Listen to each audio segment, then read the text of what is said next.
Seven people are still waiting, it says. It didn't connect, and on our thing, it just popped up live streaming. It says waiting for your aunties could never. 7 waiting. I think we're live. I think I got a notification saying that we're live now. Okay. Welcome to Your Aunties Could Never. I'm Auntie AK, the auntie of all aunties, and I'm here with... I'm Farrah, resident Caribbean. I'm Nana, aka the Black Fairy, aka Dark and Lovely. And we are here, literally going through hell in technology and hell in the world. We thought, because of all of this, we thought we'd bring the news our way. We want to dig through all the news and nonsense, so you don't have to. We're going to separate the wheat from the chaff, the sack from the crap, what you need to know from what you don't need to know. But first of all, what you must do is... You must put the like button on entry, please. Do it now. Everybody share this as well with like-minded people. And also, you must... Sorry. No, I'm thrown too. I think we're all thrown today. Join our membership, please. To join our membership, it is £1.99 if you would like to be our friends. But if you would like to be family and get involved in family things and have access to family content and family shows and all of this family fun, it is £4.99. And could you also please comment? Yes, get involved in the show. And also, guys, you know, it's my favorite part. These are just our opinions. We are not experts. Please do not treat us like we are scientists, psychologists, doctors, lawyers, anything. We are sharing our opinions. This is the ultimate modern aunties WhatsApp group. If you want actuals and factuals, please ask TLC or go and phone a friend. Google is also your friend, Yahoo and other search engines. Any links that we share for you are also for you to go and do your own damn research. Now, who's in the chat? Who's come to church today? Who's with us? Exactly. And please, guys, let us know, how is our sound? Does it sound okay? I know there was a whole load of you in the chat before, but this new thing that we're on, it's not showing the previous conversations. I think Yvonne came in first. But so far, we have 90s babies in the house. Hi. We have El Cid with us as well. We have Ria. We have Keisha. And Gilda says, not hell with technology and hell in the world. And Dion is saying, hey, as well. Come in, guys. Come in. Come and say hello and let us know. Does it sound okay?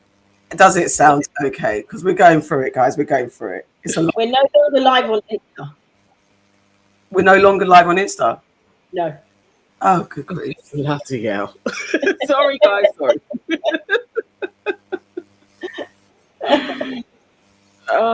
We need a whole tech team. This is discombobulating us, but it's cool. We're aunties. We handle things. We go through life and we come out the other side. We will figure it out. So Elsie's sounding great. That's a positive. Yes, that's good. Is there anything else? Can we just check if we can put comments up on the screen? Might as well get a little bit of checking now. Can we get comments up on the screen? Yeah, there we go. Hey. Yeah. Everybody seeing that? It's working. Yeah. It's working. It's working. All right, let's go. So apparently it produced another link. Okay, so guys, please do share this because another link went out. So it's just getting on. So you're just trying to do your own thing, yeah, Riverside, yeah. Basically. Over AI behavior. You know, I've got stories for days about AI and robots taking over. So you want it? I'll bring it. Don't start. Okay. It says, Nigel says, hey, Farrah's audio is a bit choppy.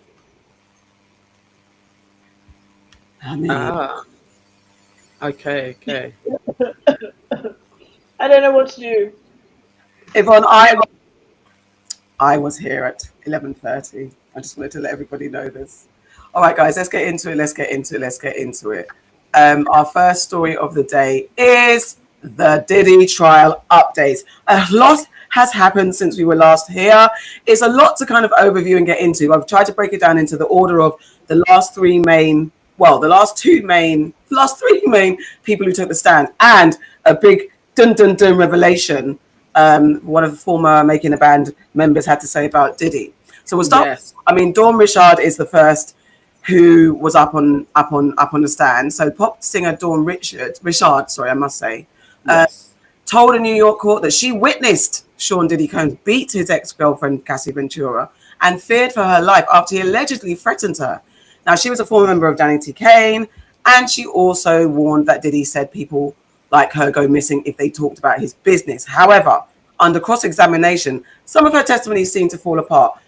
Nana, you watched it. What did you think? I'm going to set up a video where someone speaks about this, but whilst I'm doing that, have a chat about what you thought, and Farrah, what you saw. Yes, you know what? I felt sorry for her because it did seem like she did unravel.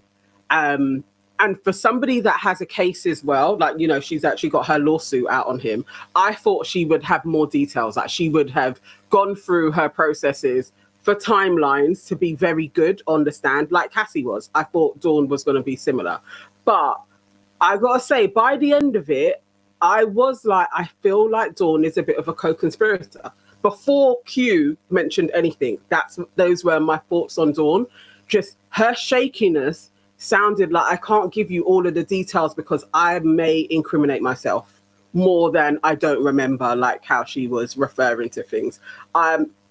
She wasn't helpful. And it was like, actually, maybe they didn't need her. Maybe that was like the prosecution shouldn't have had Dawn on the stand. Those were my initial thoughts after she finished. I think you're on mute, my dear.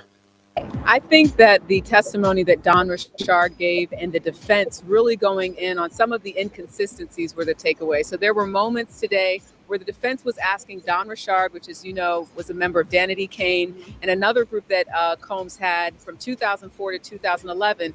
And what we heard today was Dawn Richard admitting that she was not sure why she didn't make some of her proclamations of who was at a party during an alleged assault.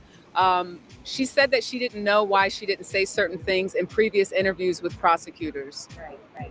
And some of those people that she failed to mention were A-list celebrities. A-list celebrities, that's right. So there was an instance where Dawn Richard mentions an assault that happened at a restaurant. And she mentioned some of the names of people that Combs worked with.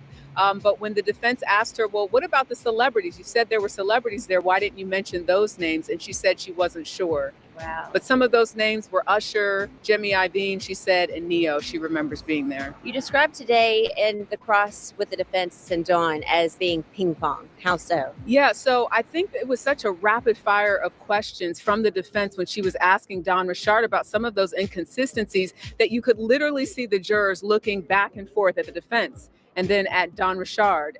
So that was the first time that I had seen that, as there was so much quick back and forth when the defense was making her arguments to Dawn Richard and questions really about some of those inconsistencies. Wow. So Dawn finished her testimony today. She claims at one point that Diddy had hit Cassie with a skillet and said, quote, he said you could go missing, that we could die. So what was the reaction in court to that statement? Yeah, so just to kind of set up the scene, the defense was saying, so did you say that Combs attempted to hit her with a skillet, or did he actually hit her with a skillet? She's pointing out that in several interviews, the story sort of changes, and Dawn Richard's response is, well, this was a long time ago, and sometimes my memory's, a little foggy, and I might remember things differently.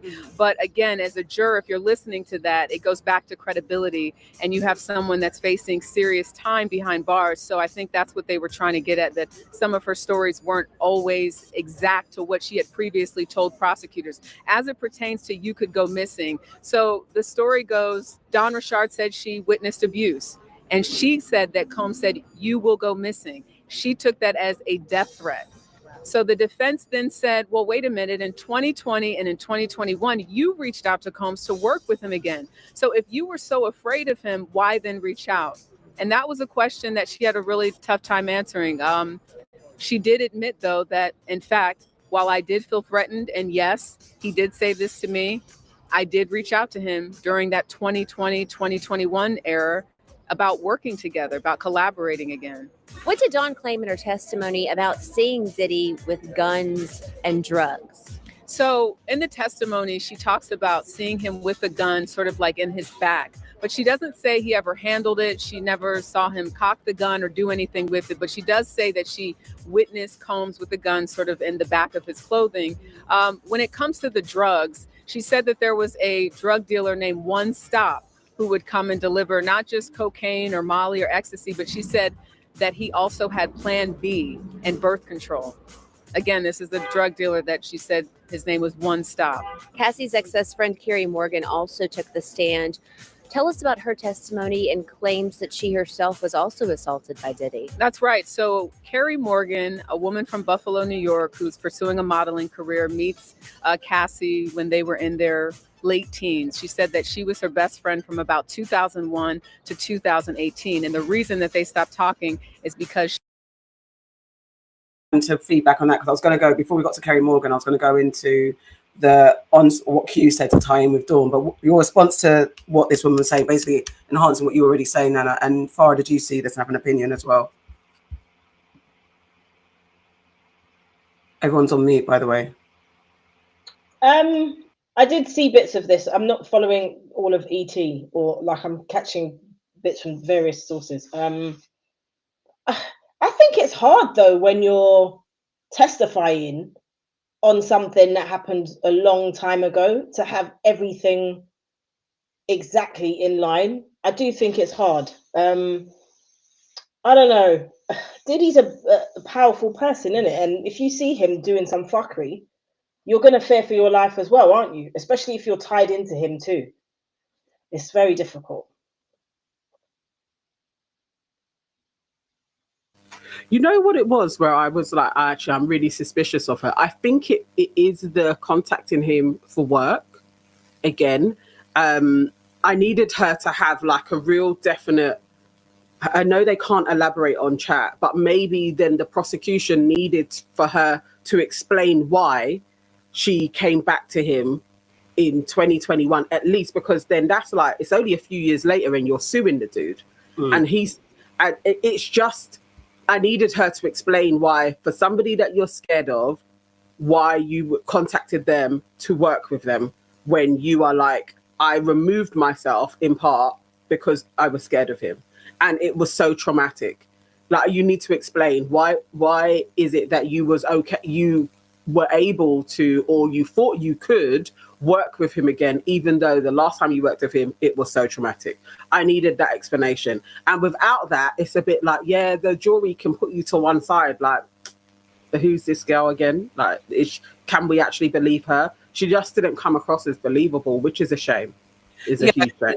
I think we were all leaning on that. And there was especially during not making the band. Not making the band was the other one. It's still making the band, isn't it? Let's see in the news. Yeah, it was. The one that she was in that everyone was really heavily invested in it, and it's like Diddy took a shining to her, and then it's like you really thought that she had the insight, and with her taking her stuff to court and saying what she had to say about Diddy, it really was kind of like, okay, Dawn's gonna have the tea, she's gonna have the real deal. So it becomes shaky. Yes, it can be quite nerve-wracking being on the stand, absolutely.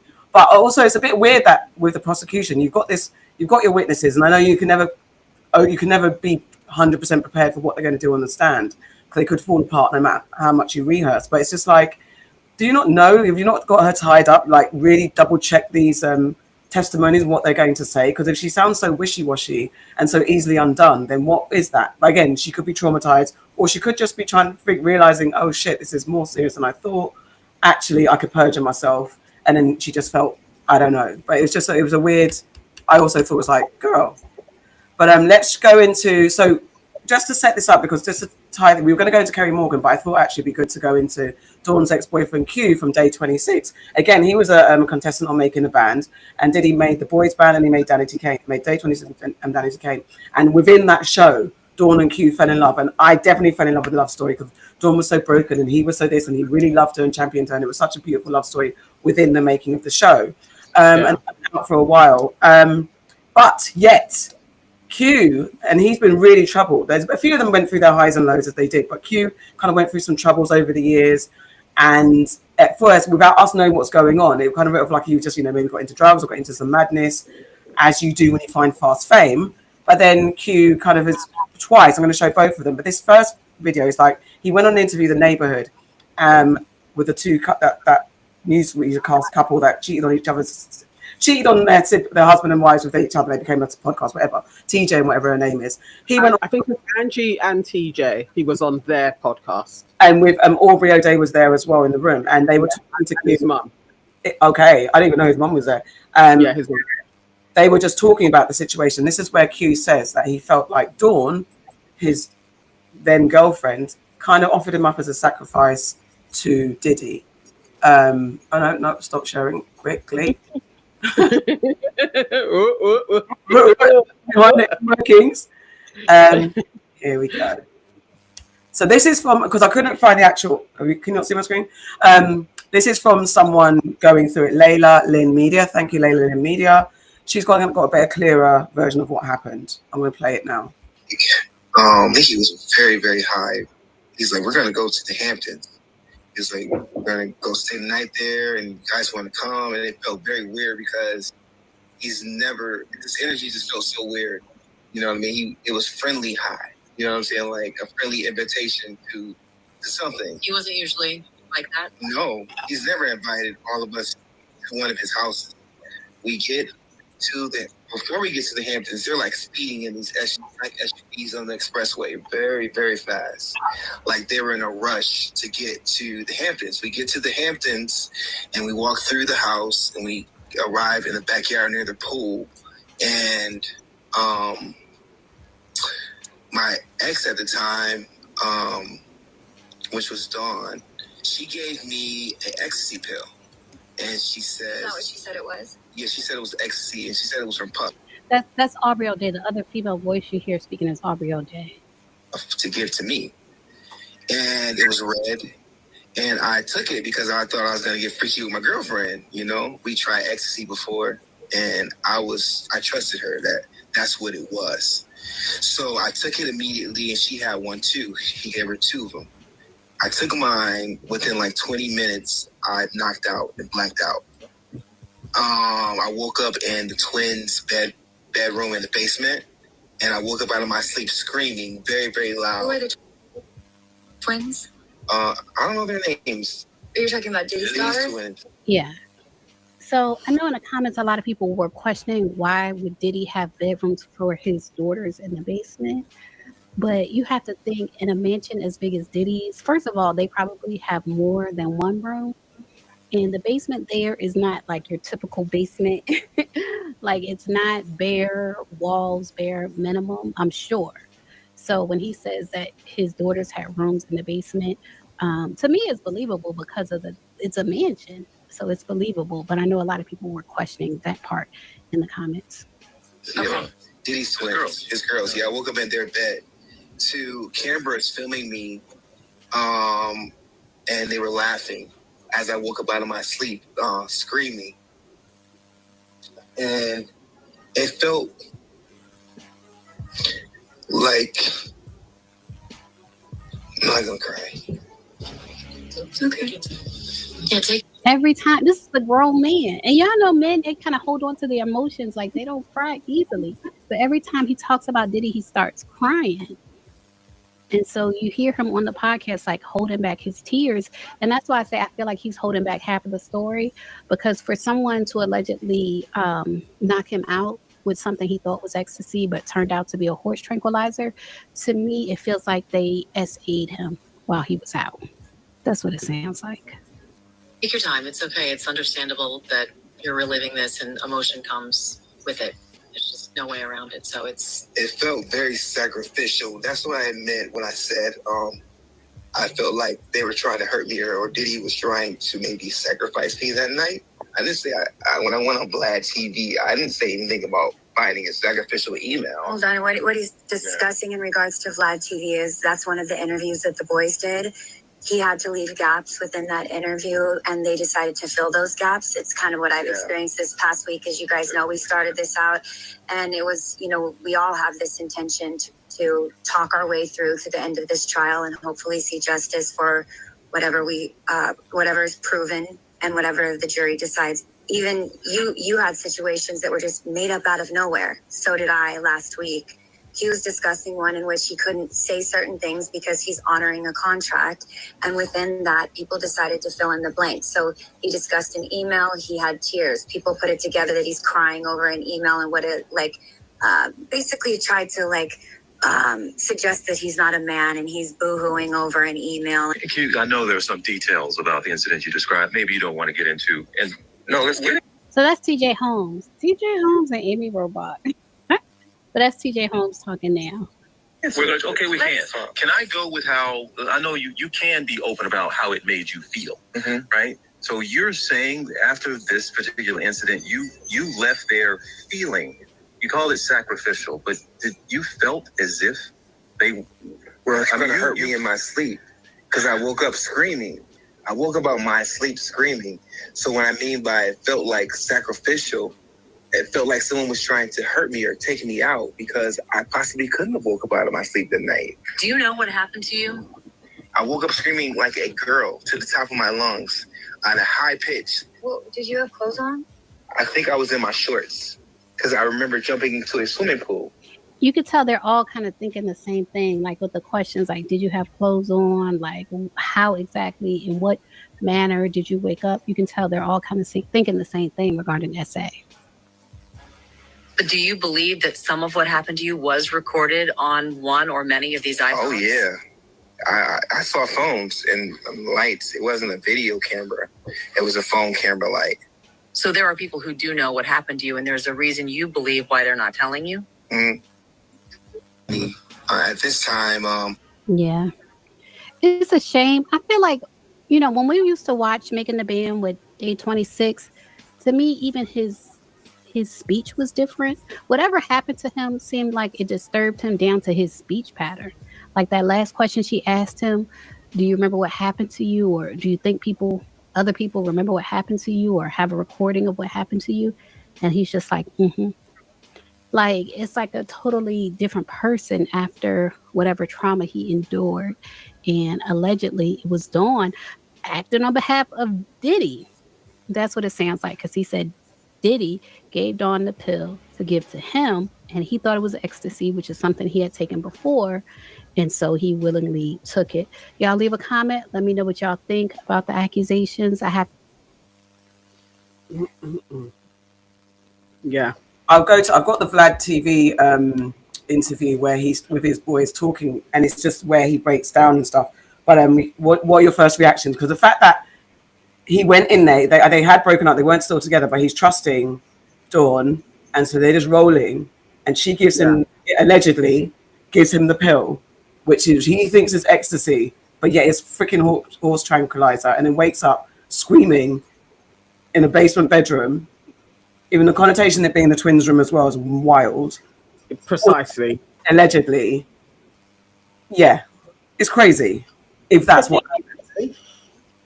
And I'm not jumping into her defense, but the thing is that he said she took a pill as well.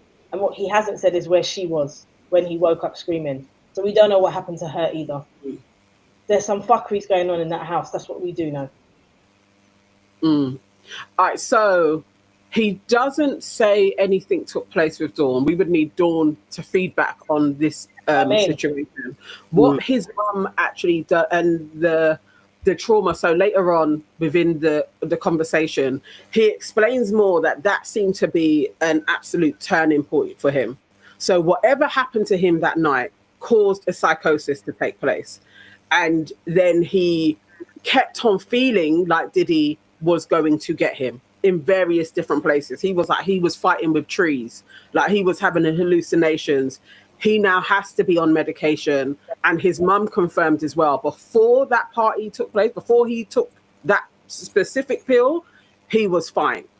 And then it seemed like that relationship with Dawn, and this is from a mother's eyes as well, and this is the first time she's talking about it. She was like, Dawn was 8 years older than him, and she just felt that there was a air of manipulation about her to her son.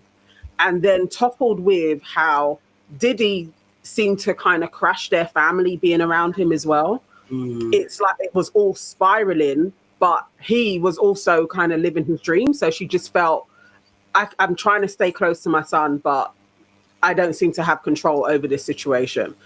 So she did, like, the mum was definitely way more passionate about Dawn and was like Diddy, but was like, I felt like Dawn, he trusted Dawn, and she used that trust to get him into some type of a spiral. And I don't know.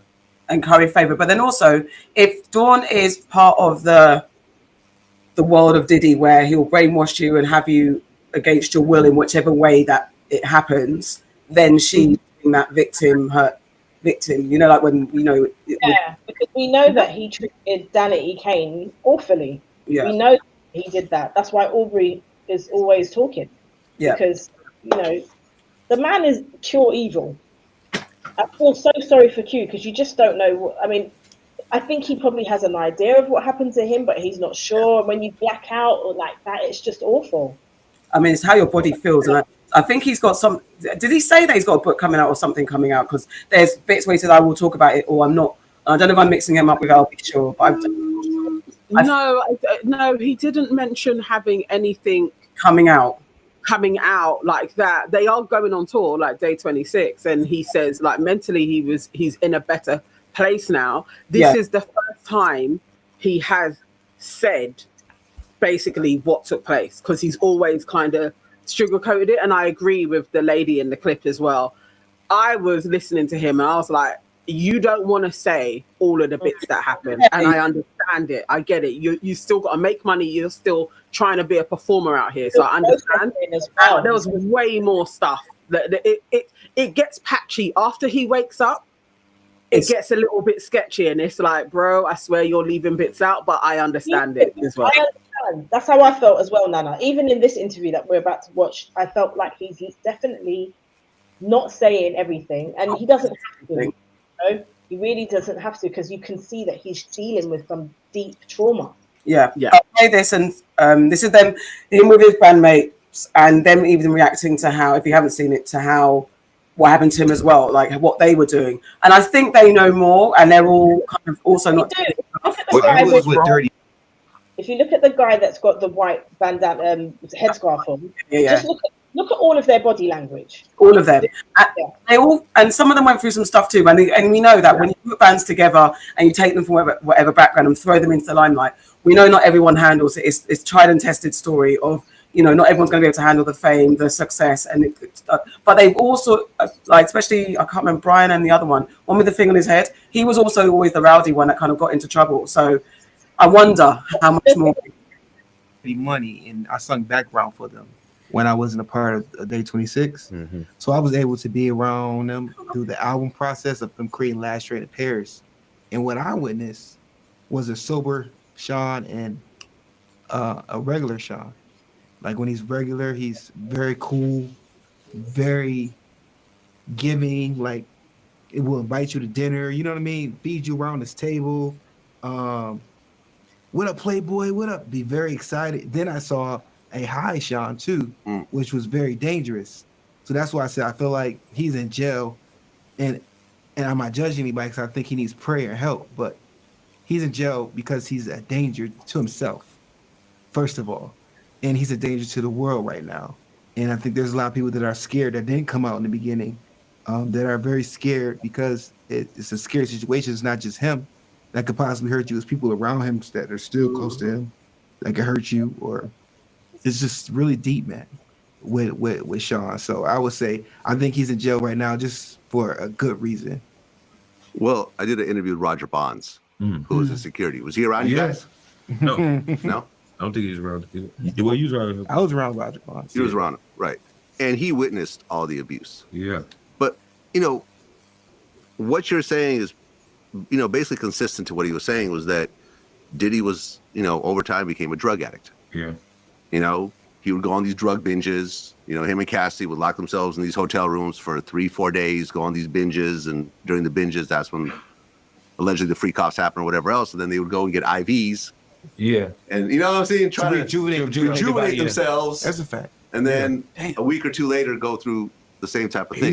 He's also the person that said that Diddy said that he never cared about making a band, and he never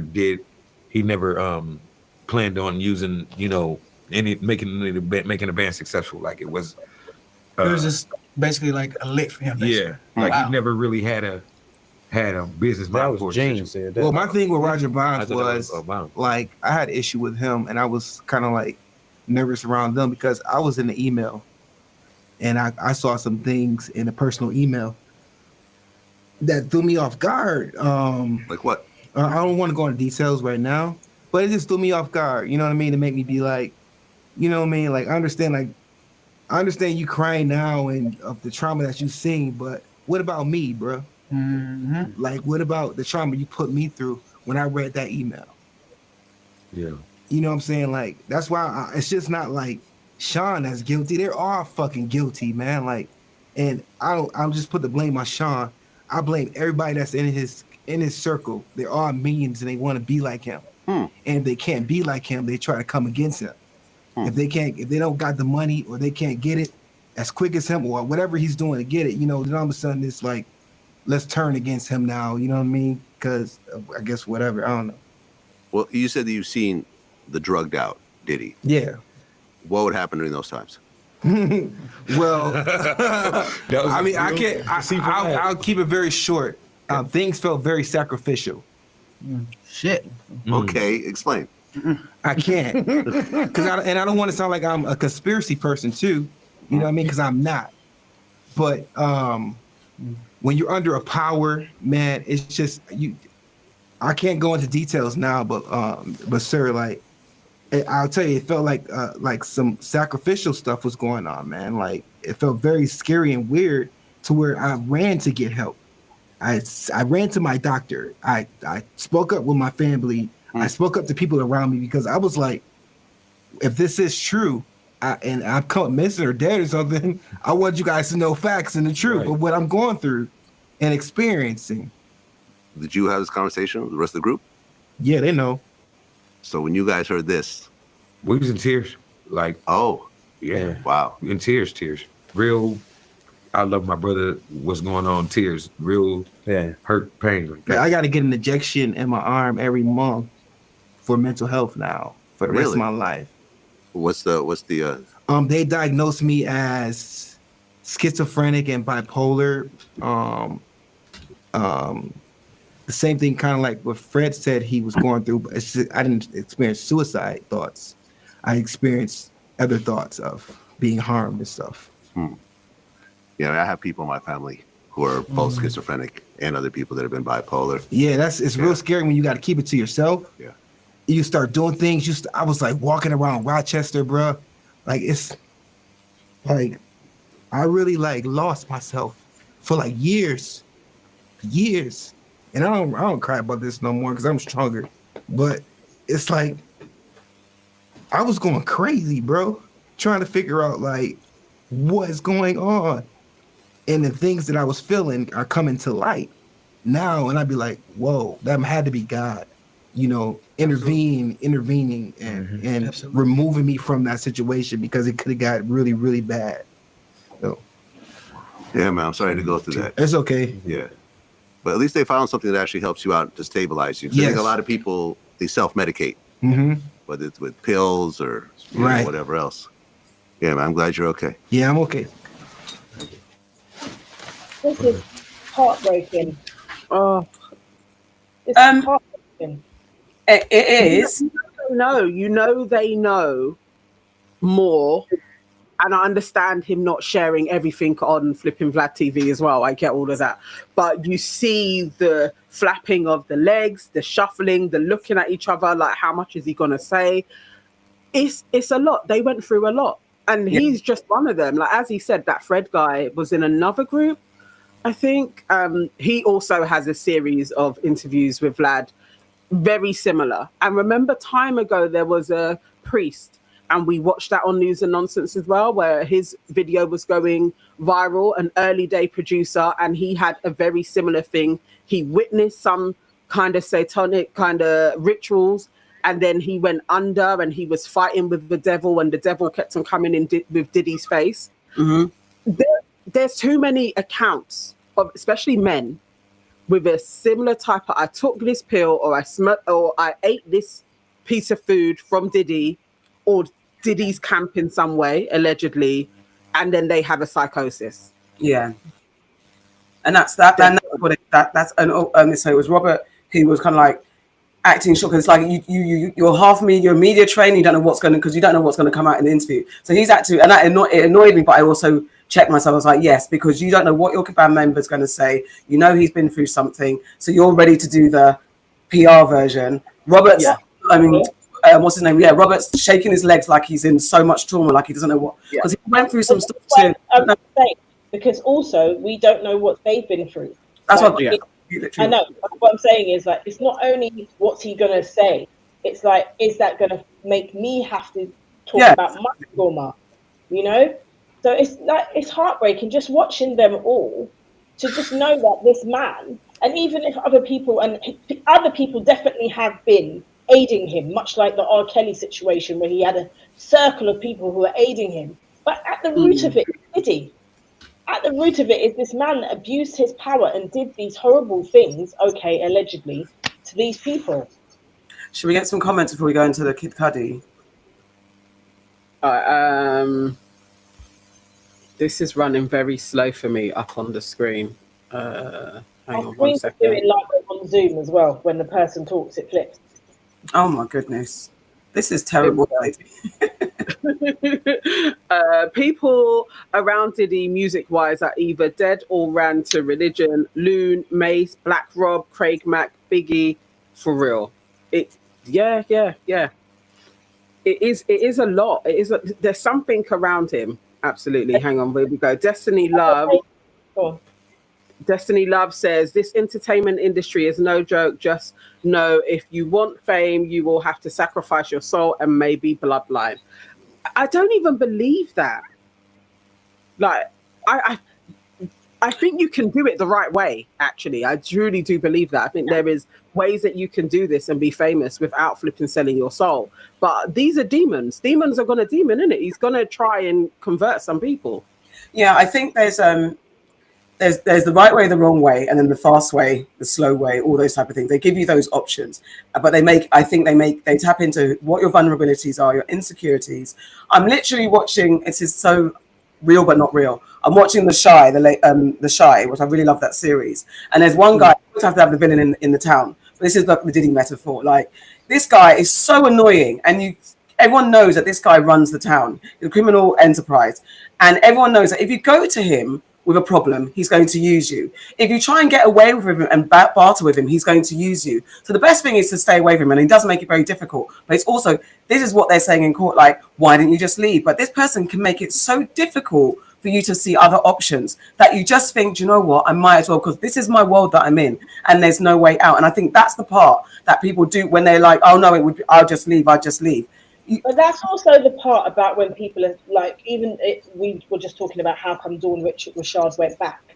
If someone blackballed you in the industry and you can't get a record deal, no one's talking to you, and you're down and out, maybe the only person you can go back to is the person who you were with in the beginning. And I feel like what did that to say? Did that. Yes. That's how mob bosses work. And when they're trying to criminal enterprise, that's how mob bosses work. It's the model, it's the influence, it's the structure. That's how it all works. That's what I'm saying about this crime leader. But I don't know. That's basically what she needed to say to tie it all up, because she had that storyline, basically, like, you know, just to be crass about it. You did try and go back, and even when the prosecution was, it's like they set it all up. They were saying, you've had hundreds of records. None of them have been as successful as the time you was with Diddy. Yes. So it's like, that's the tie-up. And that's why I had to go back to him, because nothing was working. He had blackballed me. Like, she needed to use those terms to actually demonstrate his power. Because the jury, they can't fill in details. You have to say it to them. They have to have the burden of proof to be like, look, these are all of the things that he was doing that makes him a part of this kind of criminal mastermind. She just didn't fill that in. And I guess maybe why they can't even use these men is because of their mental health diagnosis as well. And I feel like that's a part of it, that they give them the bipolar, like the schizophrenia. It's like, so that they can't be credible witnesses now because they have a mental health diagnosis with that as well. But there's too many of them, including the escorts. Yeah. Why have two of them gone balmy as well? It's like, nah, there's too many people. And then all the deaths. Come on now. Justin Bieber is going through something, you know? And like, as much as he made a statement the other day and he said that I'm not a victim, we need to focus on the victim. he might not be a victim of shit, but like Usher, saw some shit because they were around Diddy very young, and Diddy's been on many interviews with them talking about the stuff that happened, and you can't talk about it like jokingly because everyone thought it was a joke then, innit? Like you can't talk about it in front of people. Yo, I want, you know, all the girls that are out. It's just very seedy. Yeah, I don't know. It is. There's no other words for it. I'm with anyone who was in the clutches of Diddy or in his world. They're all stained and tainted. Even if you think you come out on the other side, you're stained and tainted because you've seen some things, experienced some things, or been adjacent to them things that you'll never be able to live down or forget. And this, the fallout. Look at the fallout. Just to quickly get into Kid Cudi, because he was quite a key witness. Everyone's anticipating what he had to say about Diddy allegedly blowing up his car. I mean, I don't even know if you have to say allegedly anymore. It seems like it's on the record as he absolutely did it. But here we go. Wild one in the criminal case against Sean Combs. The prosecution called rapper Kid Cudi to the stand, and he said Diddy was like some sort of Marvel supervillain when they finally came face to face. In just a moment, my legal experts and court insiders will break down what he and 4 other witnesses told the jury today alone, and if any of it is advancing the prosecution's racketeering case. Big bombshells. Kid Cudi said that he believes Diddy broke into his Hollywood home and was behind the torching of his Porsche after finding out that Cudi was dating Cassie Ventura. A makeup artist who worked for Diddy and Cassie testified that she saw signs of abuse and let Cassie stay in her own home after one violent encounter. And the manager of a hotel in Beverly Hills revealed records showing Diddy routinely trashed his hotel rooms. Now, about that Kid Cudi testimony, it was fiery, figuratively and, of course, literally. He told the court that he started dating Cassie around 2011, and in December of that year, Cassie told him Diddy had found out about us. The same day, he said that he got a call from a Diddy employee who told him that Diddy was at his house. So Cudi, he went home, and he called Diddy on the way. He said it went something like this. I said, MFer, you in my house? And he was like, what's up? I was like, MF, are you in my house? And he said, I just want to talk to you.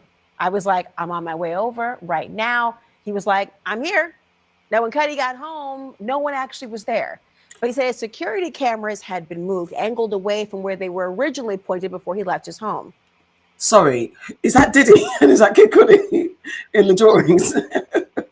Seriously, Nana called it. One of you called it the other day, and you were like, the drawers for this trial.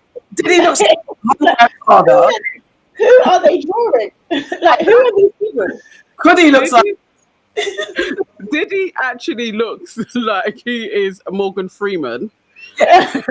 I don't know who's like a white man, a white black man. He doesn't even look remotely like Diddy. Diddy looks like Doctor Strange, but a black version. Yeah. Look that. Cudi looks like some Afrobeat artist. He doesn't even look like. You know what? There's 3 of them. There's 3 people doing these pictures. Now, this particular one, I know her style or him. They're bad. They're terrible. There's a second bad one, but Diddy looks a little bit more like Diddy in a way. And she's the one that managed to really capture Cassie with her bump. And Diddy looking at her like she's a better one. And then there's another one who is basically sitting right behind Diddy, so she never gets Diddy's face and is just getting the back of everybody's heads and the people on the stand. It's not great. It's wild. And the thing is, in the day of AI, I don't know what's going on here, but she actually, as an artist, she's actually very good. As a caricature capturing real life, no, she's not.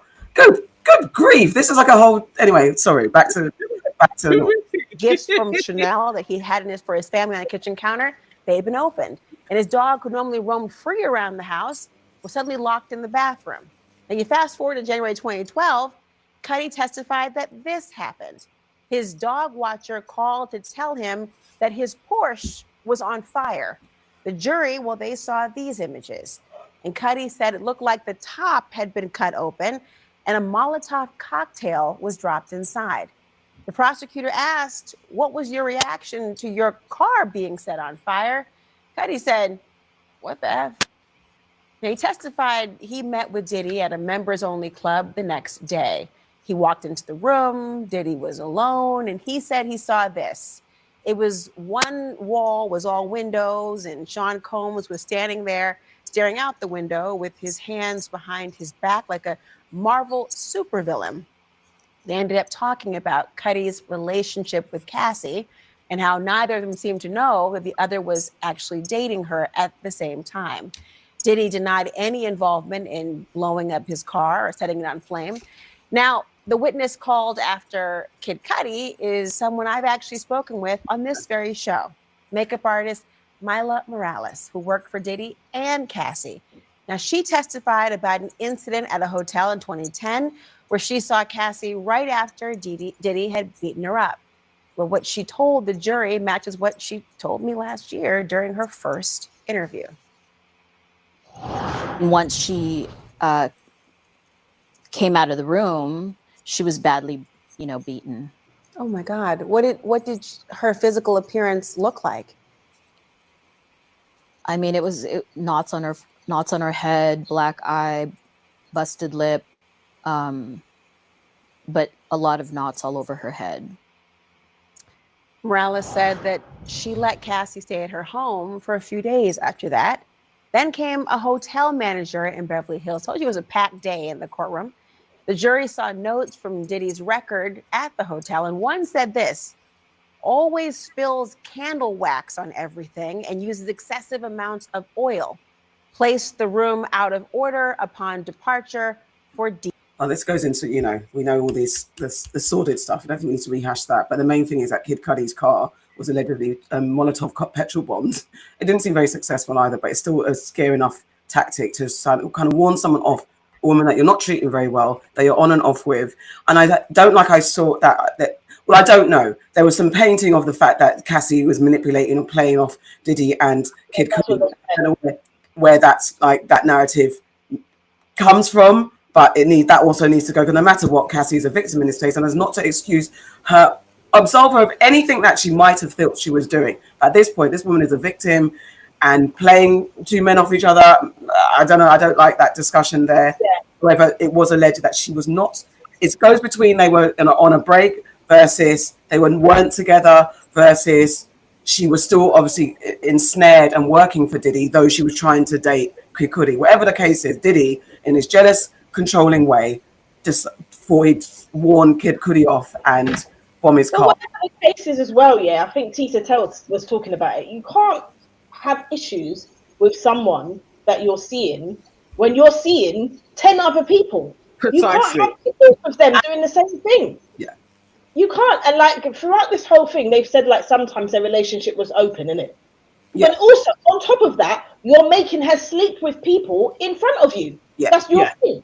So you're having an issue. What? Because it's someone that perhaps maybe she could actually have a stable relationship with. Was that's the issue? Or someone that she, you didn't approve of in some way, shape, or form.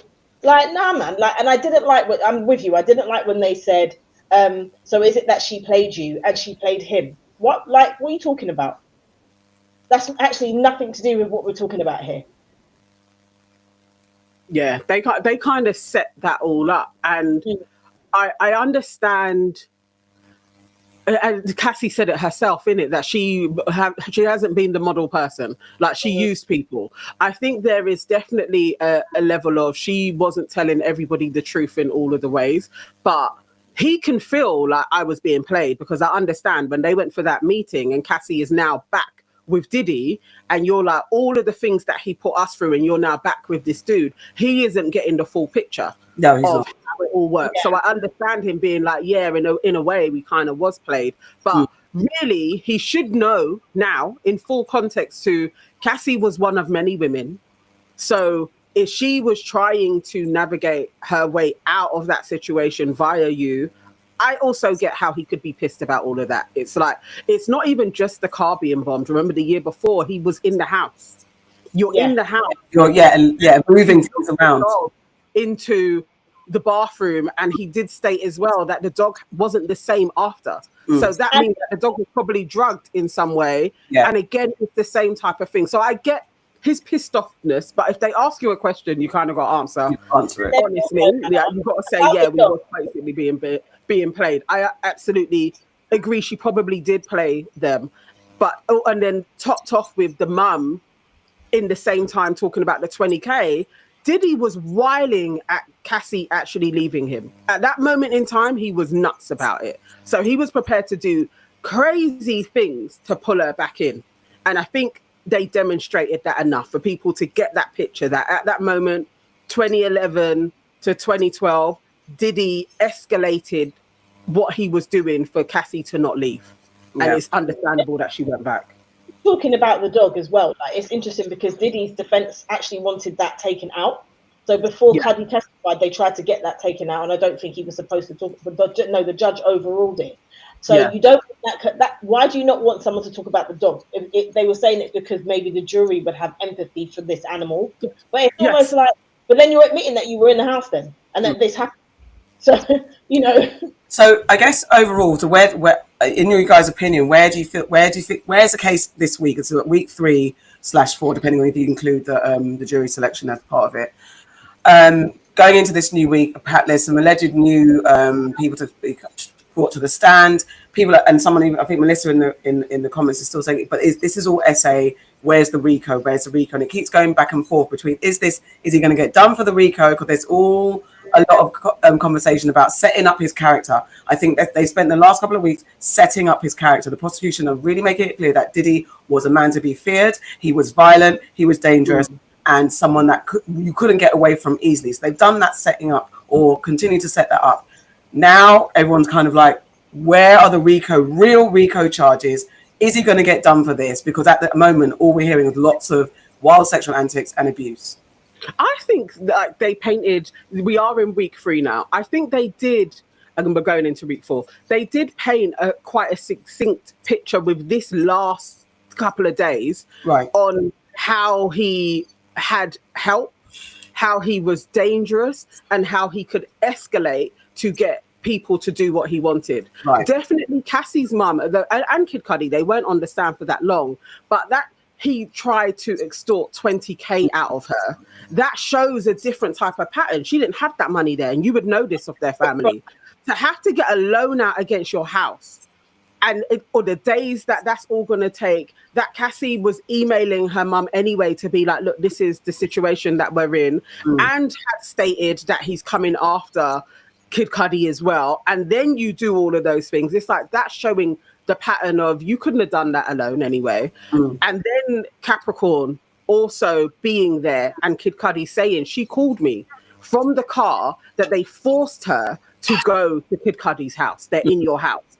All of this is like, yeah, that's not just I was a shitty boyfriend. This is an escalation that he never got caught for, and he didn't do any time. So that shows a criminal enterprise. Like, you literally got away with this for, what are we on now? 14 years? Yeah. 14 years later, the details of your crimes are coming forward. That sounds like a mafia bust to me. Like, and also, it's the buying of the drugs, the way that he bought the drugs, and all the paraphernalia, using his business card for certain things, using cash for other things, having certain people set things up for him, all of that stuff. Most definitely. One Stop being named so many times as well. I feel like he opens his coat and goes, what do you want? Go through my arm. There's my things on my coat. You can get anything. But also Diddy's bag, his drug bag seemed to be like that. Like, everybody seemed to be going into Diddy's bag and they could have a cocktail of the drugs that they were after. And we're still seeing this is just the one Cassie and her web. Now, if we could see the web around Gina, you would be able to see that this carries on as well. If we could see the web that was going on around Young Miami, and there's still 2 names that were mentioned the week before. I think it was like a Yana and Tara. We don't even know who these women are. But his assistant said there was 5 of them. Yeah. Like, there's a lot taking place. Do you think Hunn's gonna? Do you think she's gonna take the stand? Because at the moment she's missing, and apparently she did a random tweet the other day or a Instagram story, and she made something. But she's like, do you think they're gonna get her to talk? Because she seems to be the one that everyone's hanging on. I hope so. I hope she does come forward, because I hope she does, because I think she would be able to give another insight into the time where Cassie was working in other capacities, and it seemed like Gina seemed to be there a lot. Like, what was he doing with her? And I bet it's the same shit. And so it's like, we got to see that he had a pattern with this. And I want to Roger Bonds to either come on the stand or to be charged, and D-Rock as well, because his henchmen allowed him to do all of this shit. Yeah. Capricorn as well. So Capricorn needs to come to next week they're saying that Jane Doe is taking the stand. And she wants to be not named, and she doesn't want her. She also has requested for her video not to be shown in open court, because she doesn't want anything coming back on her at all. And what the talk is she wasn't a girlfriend. This is why this witness is so important, because she wasn't a girlfriend. She was someone that Diddy was blackmailing, allegedly, with video footage, which is why she kept having to go back and do stuff. We'll find out next week, I suppose. We will find out next week. All right, moving on to another kind of demon is Mr. Donald Trump, our fave worst phrase. He recently decided to ambush the president of South Africa, Cyril Ramaphosa, by inviting him to the White House to have a chat. You know, he's trying to have these kind of business chats in the White House, trying to show his balls. And then he just took out a whole bunch of false information, accusing the South African president of allowing genocide on white South African farmers. You know that Trump invited about 59 South African citizens, Afrikaners to be specific, to come to America and get citizenship, not knowing whether they were farmers or not. He just decided that these 59 are the right ones to have, and invited them and gave them free access to America. Wouldn't extend that to black ones, of course. Just leading into this kind of misinformation that there's a white genocide happening in South Africa. So first of all, I'm going to play the video of Trump trying to take down the South African president, and then we can get into why the hell this guy decided to go there anyway. What would you like President Ramaphosa to do about the situation that we've just seen on the screen? I don't know. Look, these are articles over the last few days. Death of people. Death. Horrible death. Death. I don't know. To pick anyone, white South Africans are fleeing because of the violence and racist laws. And this is all, I mean, I'll give these to you. So when you say, what would I like to do? I don't know what to do. Look at this. White South African couples say that they were attacked violently. And then when will you go and see for yourself if it is? Well, I could do that. Look, here's burial sites all over the place. These are all white farmers that are being buried. And he asked about a jet that was given. You ought to be ashamed of yourself. You know, you are so bad. You're such a bad reporter.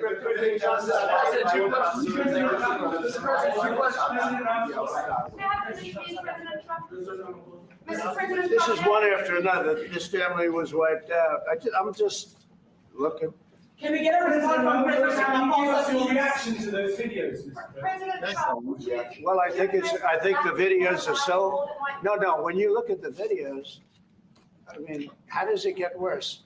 And these are people that are officials, and they're saying that kill the white farmer and take their land. That's what. And I have other friends in South Africa. I have people that left. One in particular that says you can't go there. Take your land, and they kill you.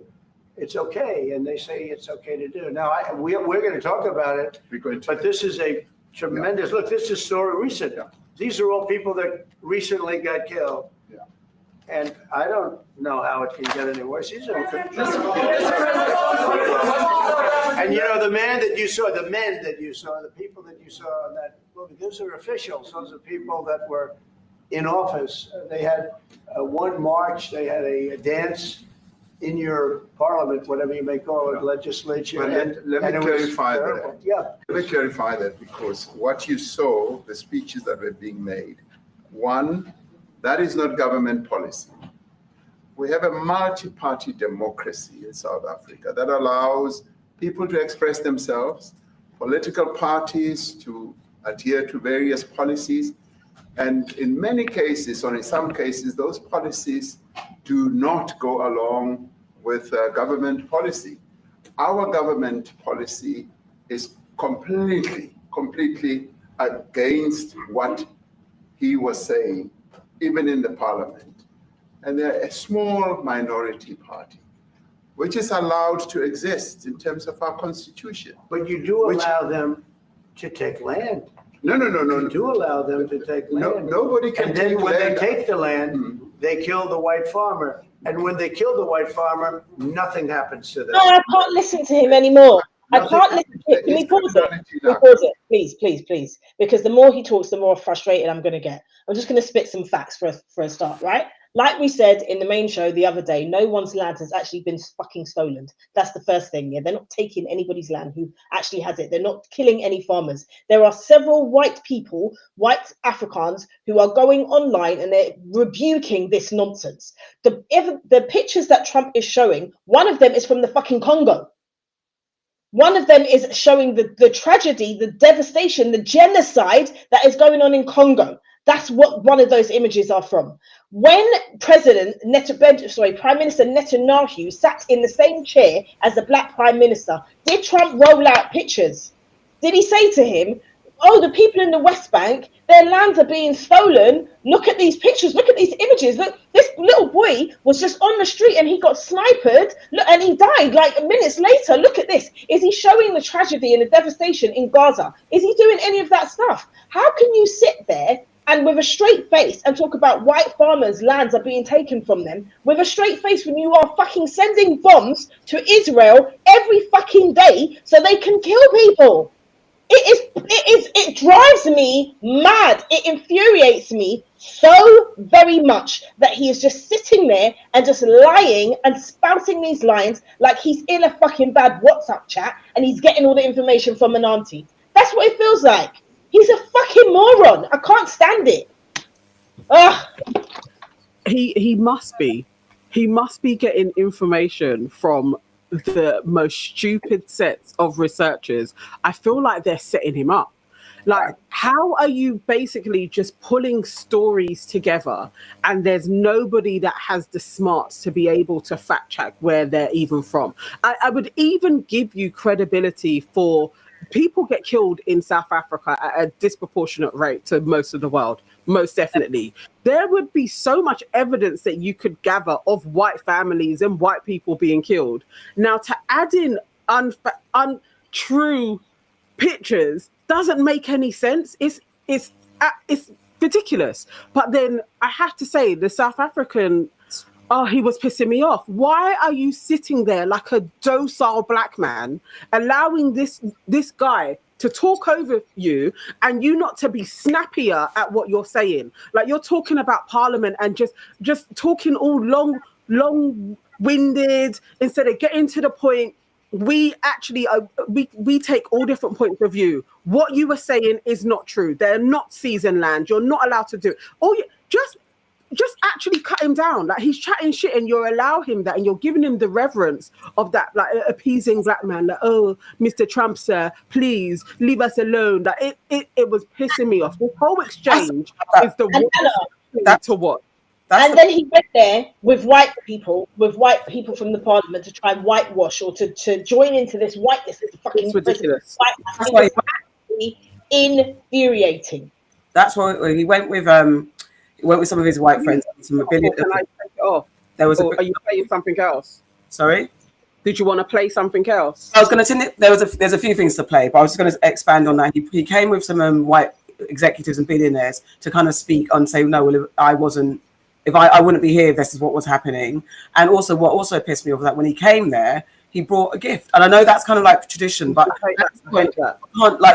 I present you a gift of a book about golf. But Trump's not even going to open the book. He doesn't even give a fuck. That's going to be a fucking chair stand for a wobbly chair or a table thing for a wobbly table. They're not going to use it. He's not going to look at it. He's not going to value it. Come in with some fucking balls. I don't even think Teroy wouldn't even go and meet him like that on that damn chair. Let's get some fucking balls. I was more incensed because Trump's going to Trump. And I think he doesn't care about the research because he knows he can say those top line things, and his base, who we know to be proven to be very low vibrational, are just going to suck up anything he says. So he knows he doesn't have to do the research. He knows he doesn't have to fact check, because we're in a world where fact check has gone out the window. The leader of the free world can actually say what the fuck he wants and get away with it. So you can take all these pages from unrelated experiences and then present it as fact. That's what's going to happen. There's a news kind of overview that kind of gives some. Hang on, just to come back to some of the people in the comments, like lots of people are actually saying that he wasn't being docile. I think he was, by giving the gifts as well, but also that he isn't. They don't think he was being set up with the wrong information. It's not that he is being set up in a sense like that, but the fact that they will put out wrong information and nobody has the front or the tenacity, or they're going to suffer backlash by not apologizing for the wrong information going out. That should show more to the world of where we are, that it's okay for Trump to be here putting out wrong information, and not one leader in the Western world is like, Trump can't do that shit. That's a problem. Let's finish. Okay, if you guys saying that he wasn't kowtowing, then let's play the rest and then I'll go into something else. I've sent a video as well. People who do get killed, unfortunately, through criminal activity, are not only white people. Majority of them are black people. And we have now The been farmers are utilizing. black. The farmers are not black. We I don't now- say that's good or bad, but the farmers are not black. And the people that are being killed in large numbers, and you saw all those grave sites, and those are people that loved ones going, I guess on a Sunday morning, they told me, to pay respect to their loved ones that were killed. Their heads chopped off. They died violently. And, you know, I mean, we're here to talk about it, and I didn't know we'd get involved here. But I will say this, that if the news wasn't fake, like NBC, which is fake news, totally, one of the worst, ABC, NBC, CBS, horrible. But if they weren't fake news like this jerk that we have here, if we had real reporters, they'd be covering it. But the fake news in this country doesn't talk about that. They don't want to talk about it, but now they have to talk about it, but they won't. He's such a prick. Can you play the video I just put in the group, because it is, I forget what her name is. I always forget her name. But she was on Abby Phillips, that's it. She was interviewing someone and they were talking about this very thing, and she just shut him down because he was like, why are you so triggered by these 59 South Africans that were granted green cards? Why are you so triggered by them? It's just hilarious to me that they're letting all these people in, but then at the same time, they're deporting so many people. How come you're not triggered by the black people that are being killed in South Africa? Why are you not giving them green cards? Why are you not allowing them to come over? Why are you not allowing Gazans or Palestinians to come over? Why are you not allowing? You can see what's happening. You just want them to leave Gaza, but you don't actually have a place for them to go. Well, actually, you're saying the rest of the Middle East should absorb them, but you don't want to take any of them. No, Israel don't want to take any of them. No, okay. All right, so I'm just going to play this, but I had a bit of a history lesson video to show as well. Sorry, that would be great as well. Sorry, Nicola. Not true that some white farmers have been murdered? No, it's not true that there is a genocide against white farmers. Okay, whatever you call it, have white farmers been murdered? Actually, how many Have white violence been hold on, committed wait, against how white many farmers? white farmers? Hold on a second. How many white farmers have been murdered? I don't know, several. I mean, they asked. No, how many? I don't know, several. I know why you No don't one know. knows. Those numbers don't exist broken down by race. I mean, How I many know this. black- I wouldn't how trust the many South black African government to tell farmers- me. I know that. How many black farmers have been murdered in South Africa? Look, you guys are so triggered over 59 people. No, I'm not. After we left it's- 20 million people in haven't the even country, brought I don't up- know why you're so haven't even triggered brought over up the white people that Trump picked out because they were white and told them they could come to the country. How much racial There killing are are you going to condone? There are 19,000 murders in South Africa. 36 were on farms. 7 of the farmers were victims. Okay, this is according to the South African And you police. think the South African government is a The other credible source? Will they 29, admit it? hold on a second. The 29 victims who were included in the farm killings were farm employees who tend to be black. So the vast majority of people killed on farms in South Africa are Black. Where is the concern about them? The concern is that there are white farmers who have had violence committed against it, and they're being threatened. They're being threatened every single day because 59 people, and you're triggered about 59 people, and I don't know why. I haven't mentioned anything about 59 people. Why are you only concerned about white? I'm only concerned about this story because these 59 people asked for status. They're getting status, and now everybody's freaking out about it. They didn't ask for anything. There is no evidence that white people have. I mean, you're saying it's not true that some white farmers have been murdered? No, it's not true that there's a genocide against white. Okay, what? It's so simple. Such a simple take, but still, he's going to argue and try to reason through the point. It's utterly ridiculous. This is so crazy. Yeah. Want to get some comments before I go into this video? Let me see what anybody has said. I think most people are saying the same thing that we're saying. Mia says there are more Black working on farms that are getting killed than white farmers. Also, white South Africans are the minority, so the maths ain't massive. It's just so ludicrous, and we can all see it. And even when you have white South Africans themselves talking about how stupid this is, it again, like, just compounds this is the end of America.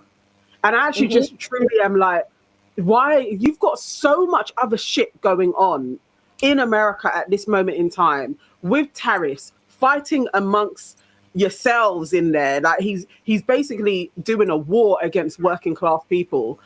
And then you're going to bring in more white South Africans. As I was seeing another video, and the guy was like, basically, you white South Africans that are going there, you're not going to be able to live the life that you do in South Africa. You're going to get a rude awakening. You are going to basically be the new Mexicans. So, okay, go. It is like, okay, go there then. Like, and this thing about their farmers and stuff like that. So out of the 59, it's alleged that none of them are farmers. And one of them said, "Oh, I almost bought a tractor once." On that note about them being treated like Mexicans, I don't even think they would, because they are white, visibly white, and are white. I just don't even think they're going to get that suffer that same fate. Like, I mean, but they're not. They might not be. No, because the jobs aren't there. Like you're going to have to work, aren't you? You've got to get a job. You're and not going to live off your land and have a maid and everything. That it's America.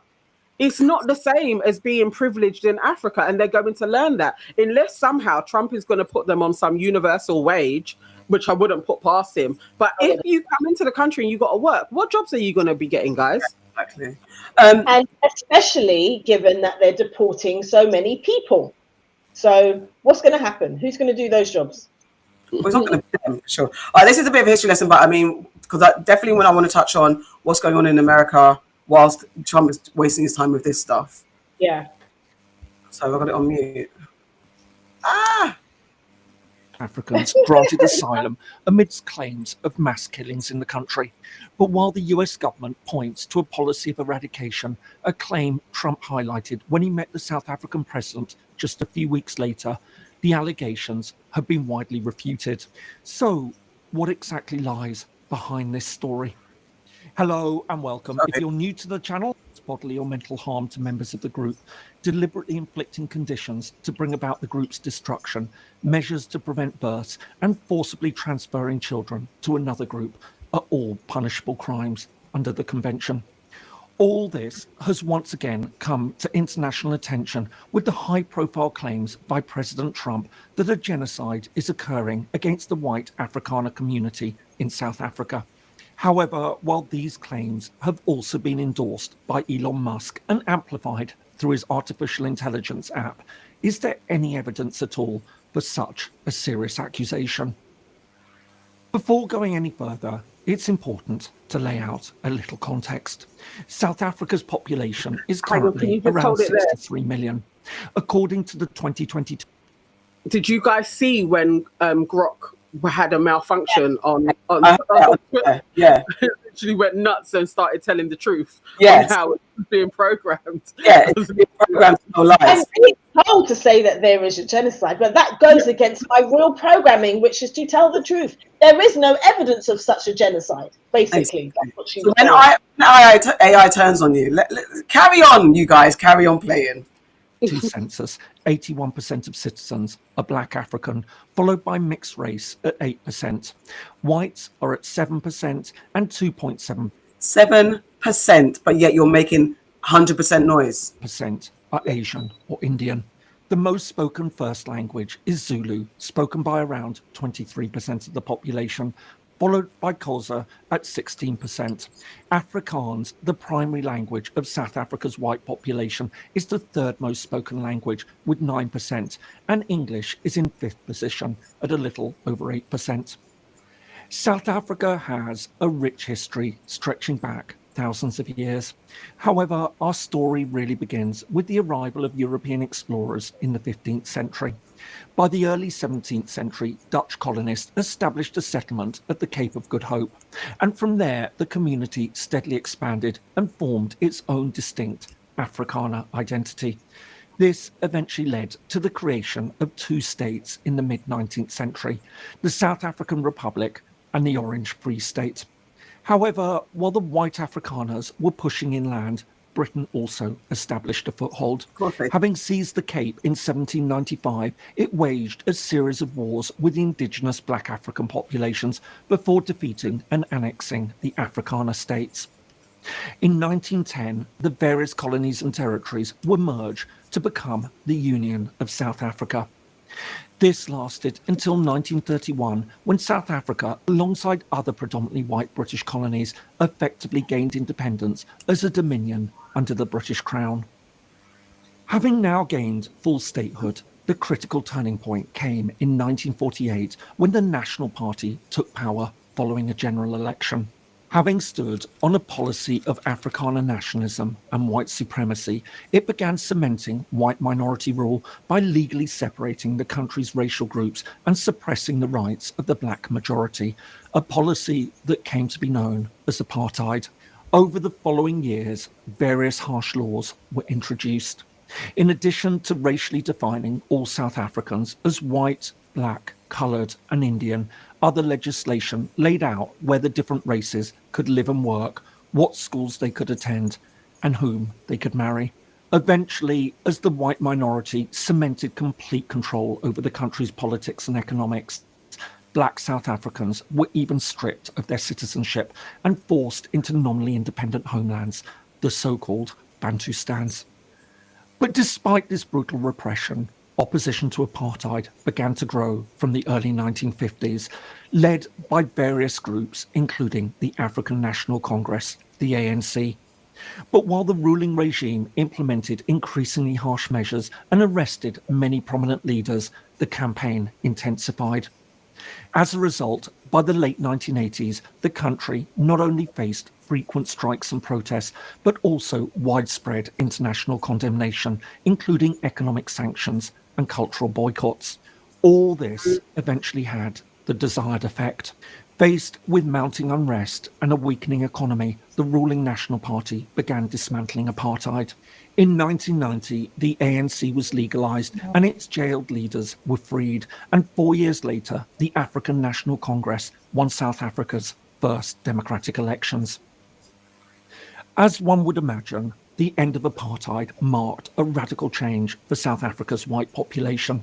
However, the effects weren't as straightforward as many might imagine. Politically, they certainly lost out. While they continued to participate in the country's political system, they nevertheless became a minority with relatively little influence, especially given the ANC's dominance. However, economically, the white population still enjoyed huge advantages. Although they comprise less than 10% of the population, they continued to hold a disproportionately large part of the country's wealth and dominated key sectors, including property, finance, and farming. And while some of the white community experienced economic decline and deprivation, particularly in rural areas, most still had far higher standards of living than the black African community. The problem for the government was that while efforts were made to empower the black population, the pace was slow and often favoured a relatively small elite. As pressure grew for more radical change, attention turned to the critical issue of land reform. Under apartheid, the vast majority of farmland was reserved for the white minority. As a result, successive post-apartheid governments announced their intention to redistribute land, either by returning it to former owners or reforming the rights for black African tenants living and working on white-owned land. But as with other economic reforms, progress was slow, uneven, and often hampered by bureaucracy, legal issues, and political caution. All this meant that while the initial hope had been that a third of white-owned agricultural land would have been passed to black South Africans within 5 years, 2 decades after apartheid, less than 10% had been redistributed. Meanwhile, many of the transfers that had taken place had failed, usually due to poor training and a lack of finance for the new owners.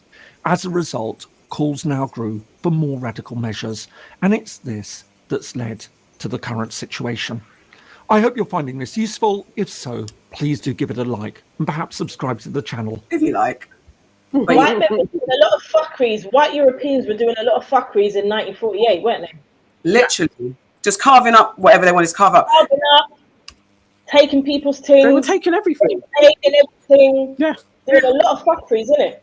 Especially after the World War. You would have thought that, well, actually, they were doing fuckeries before. But they just continuation of fuckeries. It was like, no one else can do more fuckeries than us. And I'm saying it a lot because that's how fucked it is. But we're gonna do it. We're gonna do it this way. We're gonna make sure it works. And it's the entitlement, as we know, the guy himself said it, like white supremacy. It's just that entitlement. You're the minority, yet you believe that you should have majority success and achievement over the natives. You're reclaiming something, renaming it as historically what you're known to do. Everywhere you go, you reclaim it, recolonize it, and pretend that you didn't just kill out a whole bunch of people to establish your might. It's just, and then when you want to talk about in history, oh no, don't protect our children because they're going to feel so insecure. What about the children of the people that you colonized, killed, and genocided? But precisely, and why should we care? Why? It's this whole thing of like, and I that's why I hated how the South African president was being so appeasing to Trump. It's like people go on like, South Africa does have a large amount of wealth as well. Yeah. And if you did distribute it properly, you shouldn't even need to be relying on America for treating AIDS victims either. Like, why are you going to the people that brought the disease to your continent for help? It doesn't actually make any sense. And I'm not going to be subscribing to this rhetoric that something doesn't make sense, but because there's no money, there is resources. You do it within your own land, the same way they have to come over and pillage from Africa, shut the doors on them. Like, we don't actually have to be kowtowing to lies. He's talking about like fake media in everybody's face. When you were lying in front of the media, putting falsehoods in front of them. Like, this isn't a regime or a country that anybody should, at this moment in time, be listening to or accepting help from. Exactly. And if you've only been able to distribute 10% of land through these schemes, you need to do it radically. In the same way that the Oceania people are now opening up colleges for folks to know about farming so that they can be self-sustainable. What about the South African government does that for Africans who have had decades of being put behind? Why isn't there radical educational programs so that they know how to farm, so that when they do get the land, they are in a better position to actually run it effectively? Exactly. This is all fine. And also, because for that 10%, they've got that amount of land, whatever. South Africa, the continent is a massive place. South Africa it's got what is it, the biggest land mass or whatever. South Africa is massive. So all this focus on these, let's just say it's 10 farms. There's all this other land. And as you're saying, how about redistributing that land and training up your people to understand how to navigate, nurture that land and create their own ecosystem of success, survival. You don't need to even worry about those people per se. You have to be aware of them because you cannot turn your back on these people for 2 seconds because they will just have taken over your whole land as they managed to do. Right now, just focus on your people. And I'm incensed. You shouldn't have been in that chair. You don't negotiate with terrorists like that. Exactly. And I also can't stand that anyone is even going to meet. Yeah, man. You don't have to. And then you're sitting in this building that was built by slaves, right, and you're listening to this man talk to you about what to do in your country like he's the king of the world. He's not the king of the fucking world, and he's an idiot at that. Like, you don't have, like I said, you actually do not have to accept anything from these people. Yes, you need to be aware of what's going on with them all the time and to make sure that you're protected, yeah? But you do not need to accept anything from these people. Africa is the richest continent in the world, okay? Yeah. In the world. And there are people who are so intelligent and advanced. Like, you can do things in your own continent. You don't even need to accept help from outside, especially when we know that for years they've been stealing our ideas and as well as our resources. It's time to look, just turn inward, forget outward, just turn to be scary. It's going to be difficult. And who am I to talk in my Western comfort? However, come on, guys. I was going to go to something in America, but actually, go on. So this is Strike 22 says your aunties could never, in South Africa and Zimbabwe, when the Portuguese and the English left, they damaged a lot of the land, and it's taken years to get viable soil. Doesn't that sound like what they were doing in present day Palestine? Same type of shit. So they do this wherever they go. I mean, they have their playbooks, don't they? Like, you have your tribes and you're like, bun that tribal system. Like, we're just going to have a landmass now and we're calling it this. And this is where you all have to exist. Doesn't matter if this tribe and that tribe weren't getting on, or this tribe had their practices and that tribe. They don't care. It's like, truly, even having the landmass of South Africa, which wasn't there before, it's not that before. And you just going with your lines and being like, and there we go. It's so crazy. The British are they are literally the worst people ever. Let's get into this. Let's get into, like, because Haiti right now is being overwhelmed, and it's not a story it's been ongoing. Haiti's always been overrun by gangs and stuff like that as they try and find stabilization. However, it's a news story. It's kind of resurfing up in the news, and again, underlying is the carve up between the West and what they've done to Haiti. So in Port-au-Prince, nearly 3 million people are living under gang rule, as over 80% of the city falls under the control of armed groups. So there's some of the one of Haiti's most notorious gang leaders, Jimmy Cherizier, known as Barbecue, heads a powerful gang alliance that forced Prime Minister Ariel Henry to resign in 2024. Speaking from his stronghold, he warned, "We demand to be at the negotiating table. If not, we will continue to fight." Now, there's a bit of a breakdown of this. However, we can get into whether why this is happening and whether we think these gangs gone out of control, what they're fighting for.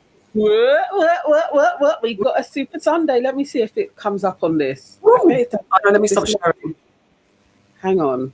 This may be one of the guys. I don't know if we're going to carry on with this software. This may not be the one for us. So we have Fire from the Sun, which is my big sister, has given us £5. We did say it's Auntie Farrah's birthday next week, so I was just about to get in here and say, you guys, it's my birthday. You know, it's like my birthday week. So she did also do a message. The message is, love you. Thanks for making Sundays great again. Yes. Thank you, sister. Thank you. We appreciate you. Let's get into the seriousness of the thing now. So this is what's going on in Haiti. Yes. Well, great to have you with us. And it's an extraordinary report, which we've played already, and obviously everyone can find it online if they haven't watched it yet. I guess the first question I have from this is the extent to which Port-au-Prince is about to fall. Is it inevitable? It's not. I mean, the map we showed made it look like, in terms of territory, or almost already has. Yeah, about 90%. I mean, there's always discussion about how much actually control there are. 90% of that is in the hands of the gangs.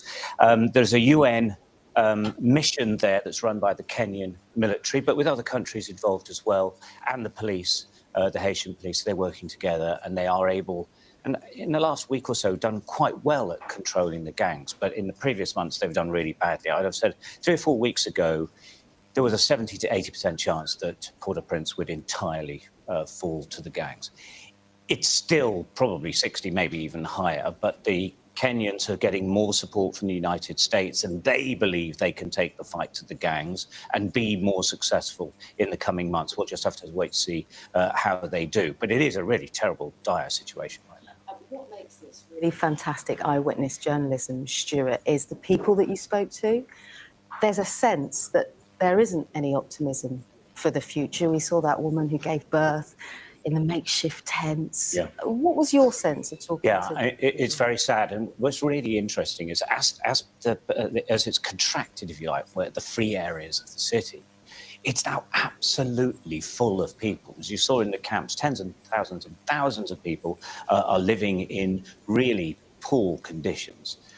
Some of them in government ministries, which the governments have left. Which, if you think about it, interestingly, the government won't even hold their own places and have withdrawn, and the people are now huddling together, hoping that it's safe because they're together. Conditions are bad. Cholera is terrible. Attacks on women, sexual attacks on women is going through the roof because everyone's living together. So it's a very dangerous place for those people who have survived being kicked out of their homes by the gangs and can't go back to the territory that they called home. Now, some people still live in the gang areas, but by definition, you're sort of under the influence of the gangs. For some, it's better than actually being outside. But those who are at least happy to be free are increasingly squashed into these small districts. I know there's more to come. I don't want to get ahead of the curve, but this first instalment is focusing on the capital. What's it like around the rest of the country? Never forget that Haiti is one of the poorest countries in the world, so it's grim wherever you go. And many people... Why is it poor? Because they've been paying fucking Haiti, which is the next big town outside of Port-au-Prince, is full of people that have left the capital. Now, people can't leave the capital because the gangs control all the areas around it. We got to Port-au-Prince by helicopter, for example. You can't drive there, you'll get caught by the gangs. So the influence of the gangs in those areas is not like Port-au-Prince, but it's still pretty bad. But the whole country is desperately poor. And when the capital city is in such a mess, and everything goes through the capital city, and the gangs can control everything that comes in and out of the city. Therefore, there's no proper economy anymore. You said, Farrah, there's something about, because this guy went in and he did a news report, and he was that footage where you saw the police car and the kids going to school. That's literally there's gun warfare and loads of gunshots going, and that police van gets shot up and it tries to provide safety. And it's like having this, it's very unnerving having this white man speaking about it. Obviously, he's a journalist, he's neutral, he's giving his perspective. But when you know what happened and why this Haiti is in such disarray, and having this person report, it's I don't know what it is, hearing his very crisp, clear voice describing, oh no, there's the poorest country in the world. Why is it the poorest country in the fucking world? Why? Because Haiti hasn't been allowed to thrive ever.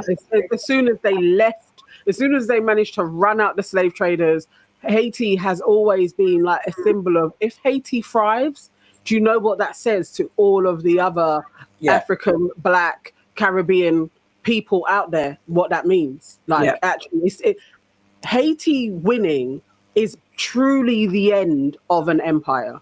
And I can't wait for the day when that takes place. But at this moment in time, they will make it so hard for this landmass to be self-governing. They will always add in agents. They will always have chaos in that landmass. And it is like, it's almost like it serves as a polarity to have Dominican Republic on one side there and to have the Haitians fighting on the other. It's like the red pill and the blue pill. It's like just the perfect symbol for the world that this is what happens when you're not in our pockets. Again, a country that originally they drew a line in, isn't it? But Hispaniola, they drew, or whatever it should have been called, they drew a line in it and said, no, this is going to be Haiti. We're going to take this to French, and we're going to have this the Spanish, and this is what we're going to do. And then it's just been a mess ever since. But you're absolutely right, Nana. I feel like Haiti has been continuously punished by the Western world, by Europeans, because of the fact that they fought for their freedom. They were the first country to actually find their freedom in the world from slavery. They kicked them out, and then a couple of years later, the French came back with boats and basically said, we're going to fight everybody and kill everybody unless you agree to our terms, which was to keep paying, what's the word I'm looking for? Reparation. Thank you. To give reparations to the slave owners and to the French government. And that's why they've been paying France for decades. Exactly. They have never been allowed to thrive. When they have had presidents that could take them out of all of this mess that they've been in, those presidents have been assassinated. There's always been infiltration into for the benefit of Haiti. They're never allowed to benefit because of all of these things. And you're absolutely right. If Haiti thrives, what does that say? It gives black people around the world too much gusto, innit? Absolutely. And they don't do that. Absolutely. Because just to back up some facts on that, the Haitian Revolution was led by figures such as Toussaint Louverture, as we always hear about, Jean-Jacques Dessalines, and Henri Christophe. Those are like the iconic black figures and leaders of the revolution. And yes, as absolutely, France forced Haiti to pay reparations, severely damaging its economy. And the United States occupied Haiti from 1915 to 1934 to protect its interests and control Haitian finances. And during that occupation, the US imposed a new constitution, used forced labor, and reshaped the army. Again, changing their mindset to make sure they adhere to the way that Americans do things. And this also laid the groundwork for later repression, including dictators like Francois Papa Doc Duvalier and Jean-Claude Baby Doc Duvalier. But also, this I'm going to get into with some of the gangs. When the gangs are trying to rebel against the dictatorship and in international ruling, now it feels like they've lost sight, which is what happens. You lose sight of what you're fighting for. Now it just kind of turns into gang wars. And anyway, we'll play into that. But you just put a comment up, Nana. I was just about to say that I thought you was going to go into the gang. So my sister was just saying that the CIA actually funds a lot of the gangs, and there is so much evidence to suggest that they literally are funding the gang. So and it's what they do well. Like the CIA are brilliant at this in funding somebody to take over and then literally cutting their source, redistributing to another gang that before was on the margins. And so that gang that have a bit of resources are able to fight in a way, but this gang then gets stronger and they keep the cycle going. And they keep on doing that. And then sometimes the side one is literally like The Wire. And they just keep on funding gangs to be like, no, we are helping the community better than this one. And then they'll cut your supply and fund the other one. And it's, you understand, because humans are inherently greedy. I do think there is a greedy gene in all of us. And if they are able to find out what is going to motivate you, and it usually is self-grandiose, I am the savior, and they feed into that with a leader, and it keeps on going round and round and round. I just wish at one stage in all of our collective histories, we just decide to bun these people and not take what they're offering. Exactly. Like collectively, like there is some super mind shit, and everybody is like, nah, it doesn't work. It really doesn't work. I can't save my people with these people. And it's annoying. I wish, because it's frustrating. This I'm going to skip through. It's like an Australian woman goes into Haiti and she talks to two of the leaders. And again, it's having white folks helm this is so annoying, but it is what it is. Contains references to sexual assault and may be distressing.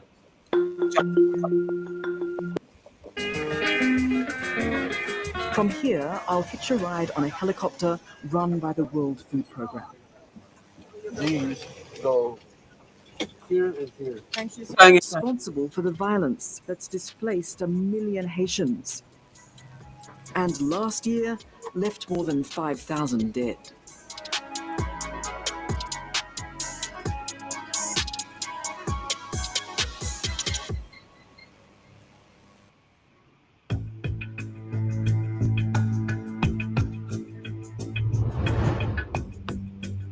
On the southern edge of Port-au-Prince is the community of Kenskoff.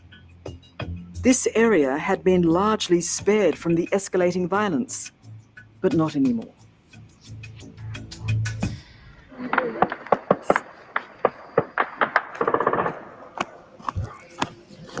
We gotta try and get a little bit closer. Okay, let's go.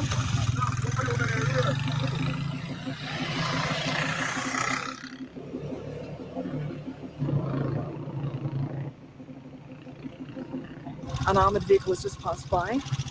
There's gunshots around us. The bandits are up here somewhere. We're getting as close as we can.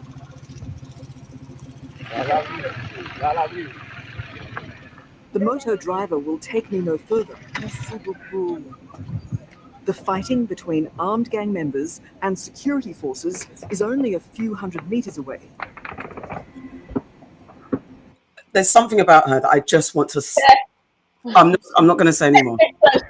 Locals have gathered at this vantage point, but don't want to appear on camera for fear of retribution. Yep, that's more gunfire.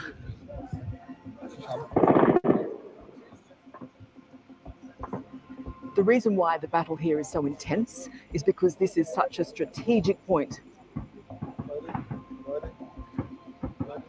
We are high above Port-au-Prince. If you get this hillside, these hillsides, you have a clear run to the rest of the city that you don't yet control.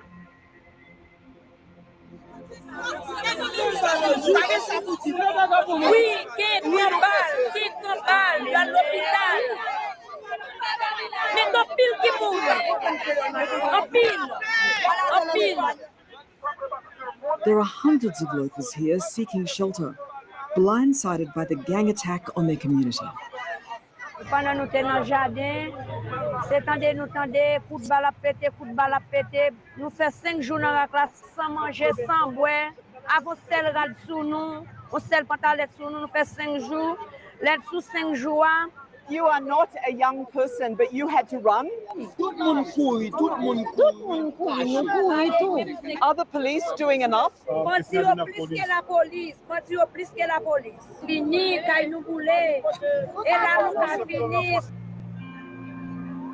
The people who live here are small-scale farmers. They provide food for the capital. Now they're dependent on handouts. And there's not enough to go around. More than 200 people were killed in the attack on Kenskoff, and 4,000 left homeless, with accounts of sexual violence and kidnapping.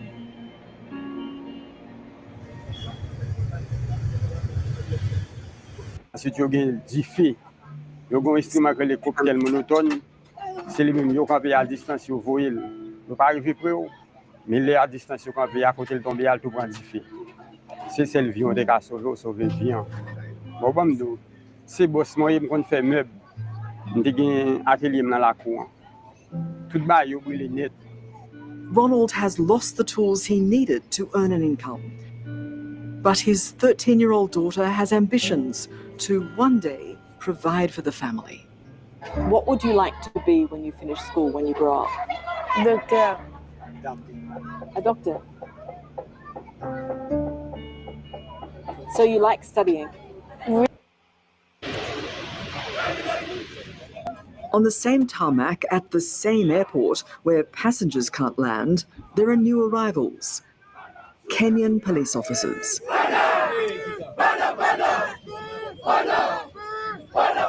Working with the US, by the way. Kenya leads the United Nations-backed multinational security support mission, here to help Haiti's police combat the gangs.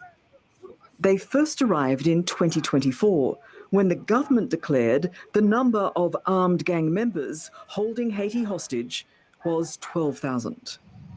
The government of Kenya had pledged there before to deploy the personnel. And as of today, they are close to fulfilling that commitment. But they're outnumbered. These new arrivals take the force to just over 1,000. The original target was 2,500. The mission claims to have made notable progress.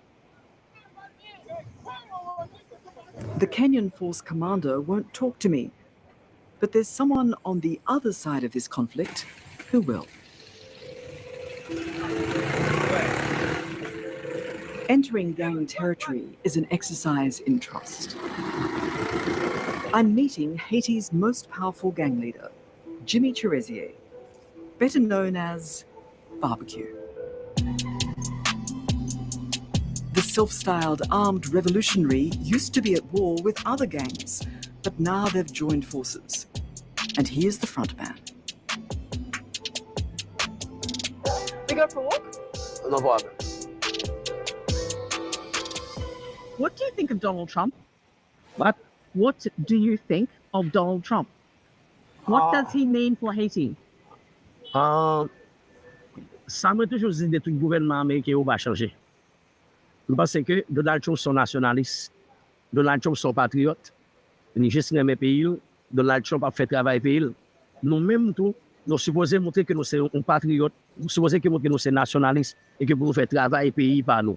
So, do you think you have something in common with Donald Trump? Of course, yes. Of course. Et il s'est pendant que par Trump là, Can you tell me in English? Why no stop. Why Jimmy, why do you laugh when I ask you, do you feel a little bit similar to Donald Trump? I think it's better for me to answer in Creole. I know, but my Creole is non-existent. No, you will translate it after. I know, but hang on a second. So see if I have this right. I think we have something in common. You and Trump. Yeah, and during his campaign, he said, "We need to drain the swamp." We need to drain the swamp. That's the same thing I want to do in Haiti. So are you the Trump of Haiti? Maybe yes. I heard your guys saying that. The young guys when we were waiting to see you. Maybe yes. So yeah, is he a hero for you? I think so. The alliance of gangs led by Jimmy Cherezier is called, without any apparent irony, Vivre Ensemble. Translation, live together. So, Vivre Ensemble is all of the gangs, right? You call them armed groups. I call them gangs. So does everyone else. But whatever they are, Vivre Ensemble is everyone. Yes? Yeah. Okay, so this is my question. At Kenskoff or Solino, when people in the last couple of months have to leave their homes, is it because of Vivre Ensemble? No. Mon yo kite kayo, c'est pas à cause de Vivre Ensemble. Mon yo kite kayo, c'est à cause que un groupe policier corrompu qui prend l'argent dans mes bourgeois, dans mes oligarques, et que pour yo te ka marcher contre carré Vivre Ensemble. Dans affrontement entre Vivre Ensemble avec M. Sao, qui est situé au Solino, il est obligé qu'on y a, il n'a pas qu'à résister avec assaut Vivre Ensemble, il a couru quitter Solino. Mais nous-mêmes, nous voulons pour la population Solino retourner la Kaili. Qui est qui crase Kaili moun Solino, qui fait moun Solino va venir la Kaili? C'est la police. C'est la police qui vient en matériel, qui entre Kaili moun yo, crase Kaili moun yo. C'est pas nous-mêmes. Nous allons trouver la police crase. So you're saying that it's the police who make people leave their neighborhood? The police. Are you saying that it is the police who are responsible? Of course, yeah. Kempis Sanon controls the area called Bel Air, right next to Barbecue's territory. He was serving a life sentence when he broke out of jail in 2021. He turned Bel Air into his operations base, kidnapping many civilians, according to Barbecue. Bonjour. Bonjour, pardon. Kempis. Yeah. Je suis Australian. No. Journalist. Kempis has stopped fighting Barbecue and is now part of the Vivre Ensemble alliance, adopting the rhetoric that the gangs are acting for the people. This is his first interview. How long before Vivre Ensemble controls all of Port-au-Prince? C'est mystère, nous ne savons pas combien de temps. Nous avons dans 2 mois, et puis dans 1 mois, nous avons tout ça réglé. Nous avons combien? Do you still encore kidnap people? Non, bah, ça, depuis les vivre ensemble, viennent parler tant qu'on gens, bah, on plein non. Je lui même, il va dans ça. Vivre ensemble, pas dans ça. OK? Et comme ça, on attend on gagne fait oui, qu'on n'est pas vivre ensemble. Au dehors, vivre ensemble, gagne l'autre réseau qu'a fait. When Kempis did you stop kidnapping? Was it a year ago? Was it 6 months ago? The city feels primed for catastrophe. Which neighborhood, which street succumbs next?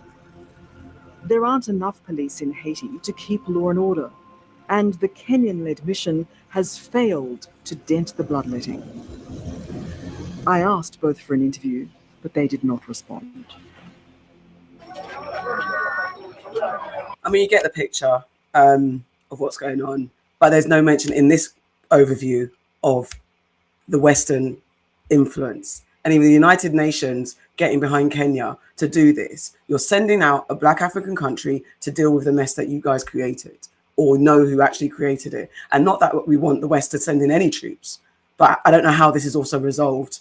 I don't know how they resolve it, because these leaders, these gang leaders, believe that they're fighting on behalf of the people against the corrupt establishment. However, as we know, when gang warfare goes out of control, then people who are, because there's another documentary, but it's just more of the same and more people talking. But then they're dragging people out of their homes, they're killing people, any kind of like, oh, are you with this side? Are you with this side? And then people just go on to like blood justice, and they've lost the realization of what they're fighting for, who they're fighting for, which side they're on. It just becomes gang wars. It just becomes, I'm just fighting because I'm fighting. You're recruiting young people. There's other documentaries where you're recruiting young people from the street. Don't know who they're fighting for. They're just getting groomed, and obviously with that comes criminal activity. Because in order to survive, when you're not getting any money in or any jobs in or any economy, you're going to do illegal activities to try and keep yourself going. So it just becomes a criminal enterprise, and everyone's just killing each other over who knows what. It's really disgusting. It's really sad. You're on mute. You're on mute still, Nana. You're still on mute, Nance. Still, Steve said the problem with gangs, rebels like this is that they are extremely dodgy. They aren't technocrats. They aren't building or industrializing. Oh, it just disappeared for me. I didn't touch it. I don't know what happened. I think it goes off its own. I think it goes off its own. I have to bring it back. Oh, strange. But we understand your point, Steve, and exactly that. They're not actually doing anything to improve the country. And this is the problem. They know what they're doing. Even the Kenyans there, I was thinking exactly the same. I think it was Melissa that said, they're just there for a check. Absolutely. You know, you're not really getting involved in the nitty gritty, and it probably is CIA backed as well. They're just openly trying to destroy this country. And you know what, but as we was watching that, I was really thinking, you know what, they're probably going to do similar to El Salvador. I bet you somewhere, I'm going to look into this. My theory is, I'm sure they are building prisons, and there's probably somewhere that there is a huge industrial asylum that is being built, and they are going to start rounding up the gangs because they let them get out of control, kill so many people, where the general populace are like, round them up, take them out. And they will start rounding up black folks, and they will put them in there, and they will have them back into slavery. Just watching it, I was like, yeah, this feels like El Salvador all over again. They're gonna start rounding up black folk and putting them in prison. Just to go on, do you have anything to add, Farrah? Have we got any more comments? Because I'll move on to the next thing that the West are messing about with. Okay, are we going to do the plantation thing? Because I'm just conscious of the time. The what? Plantation thing, because I'm just conscious of the time. Are. Yeah. 1 second. Let me just. To tie this all in, also because of Britain handing over the Shago Islands, again. Can you do? Sorry, stop this. If you go into it, can you do the super chats, please? Because we got a lot. Where are they? How do I do that? So what you need to do is go into our actual account. Which account? Sorry, what you saying? Like actually Auntie's account. Go onto the live and then go through the super chats. Okay, cool. Hold on 1 second. And thank you guys. Sorry, this system is horrid. I hate it. You would be able to see it. It's kind of. I know, but it's like it's not allowed. I don't know why it would do that. Would take out the super chats notifications, but we can see all of the chat. So, 1 second. So does it matter who I go? Do I have to go in through the Auntie's actual YouTube, or I can go in through what I'm signed into already? Try that. I'm not sure. Okay. Just while you're doing that, what I'll say about Haiti. Let me see if I can actually. I'll try as well. Go on, Farrah. You carry on. What I'll say about Haiti is I have nothing more to add other than what you guys have kind of touched upon. Other than that, I think it's not like they're trying to build the infrastructure, which is why they're allowing these gangs to be in charge of it. It's not like when you see a coup happen in certain countries, then they try to invest in the country. Not always, sometimes it is corruption, but a lot of times they try to invest in the country and make sure that people in the country are safe and put the people first. That is not the situation that's going on. And that is basically because they don't want to allow them to. Yeah, sorry, I can't I'm confused. Is it working? You go. Well done, I Nose. got it. Okay. Okay. What we got? Oh my God, we got loads! It's your birthday, Farrah. And we're feeling the same. Farrah. Happy birthday from Rock said, big birthday, Caribbean Queen, Auntie Farrah. May you continue to be blessed and highly favored. Amen. Dainty has something. Who's supplying the gangs with the weapons, anyone? You're damn right, Dainty, and thank you for contributing your thoughts with some finances. We're thinking about the same thing too. Thank you very much. Thank you. He says, thanks for keeping me company while I cook. Late Gate Live. Thank you. And Maya says, happy birthday. Thank you. Is there any more for any? Season has arrived. And we've got Sim Simmer. Where's Sim Simmer? Thank you. Happy birthday week to the Resident Caribbean Queen, Farrah. Thank you, Sim Simmer. And Will Smith Go 2 says $4.99. Hype with the hype people. $4.99. Chicken and a bag of chips. Chicken and a bag of chips, people. Thank you very much. Thank you. Thank you.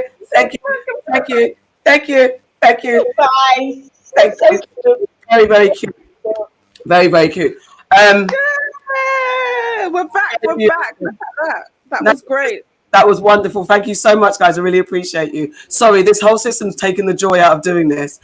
We might not be back onto this system. I wanted to go. Time is going. There's so much to get through. All right. I'll come to the nonsense. I'm on a clock. I'm just going to say it again. I know. We just said we're coming to the nonsense. I think there's like two big ones, so maybe we're going to have to carry on after you need to jump off bar and complete that other big story with the white woman that is being let off from killing her boyfriend. Let's do that. As well. What are you going to do next? Okay. Well, yes, I had a tie-in, but I'm thrown now. I had a tie-in called the Shadow Silence. That's also a big thing that's happened. That's not new, though. No, it's new now. It's happening now. No, Nana mentioned that ages ago. It's new, but it's not new. It's an ongoing, is what I'm saying. I'm not going to talk about it now.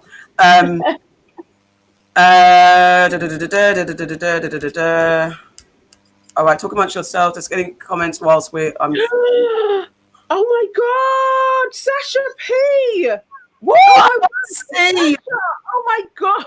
I'm trying to figure out how to put this back on, but Sasha has actually given $49.99.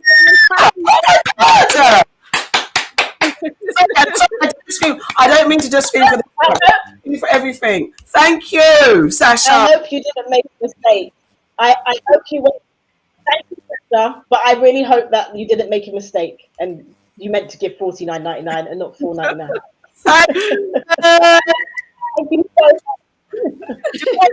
Thank you. We can now finally get Farrah a glass of water for her birthday. Everybody, chips. Thank you so much, Sasha. Oh, please like that. And thank Sasha P for us as well, and everybody else. Thank you, family, because family, you're gorgeous. I'm so sorry. This distant through our energy, but yes, thank you so much. I'm lost. I'm keeping an eye on it. Sorry, I may be interjecting and being like somebody is sending money. It's a bit annoying that it isn't just like StreamYard. So if anybody was considering using Riverside for their lives, don't. Saying don't. Don't bother. Just stick with StreamYard. It's such a shame. But oh well. There we go. We got to try. Let me, stop sharing. There we go. Are we back?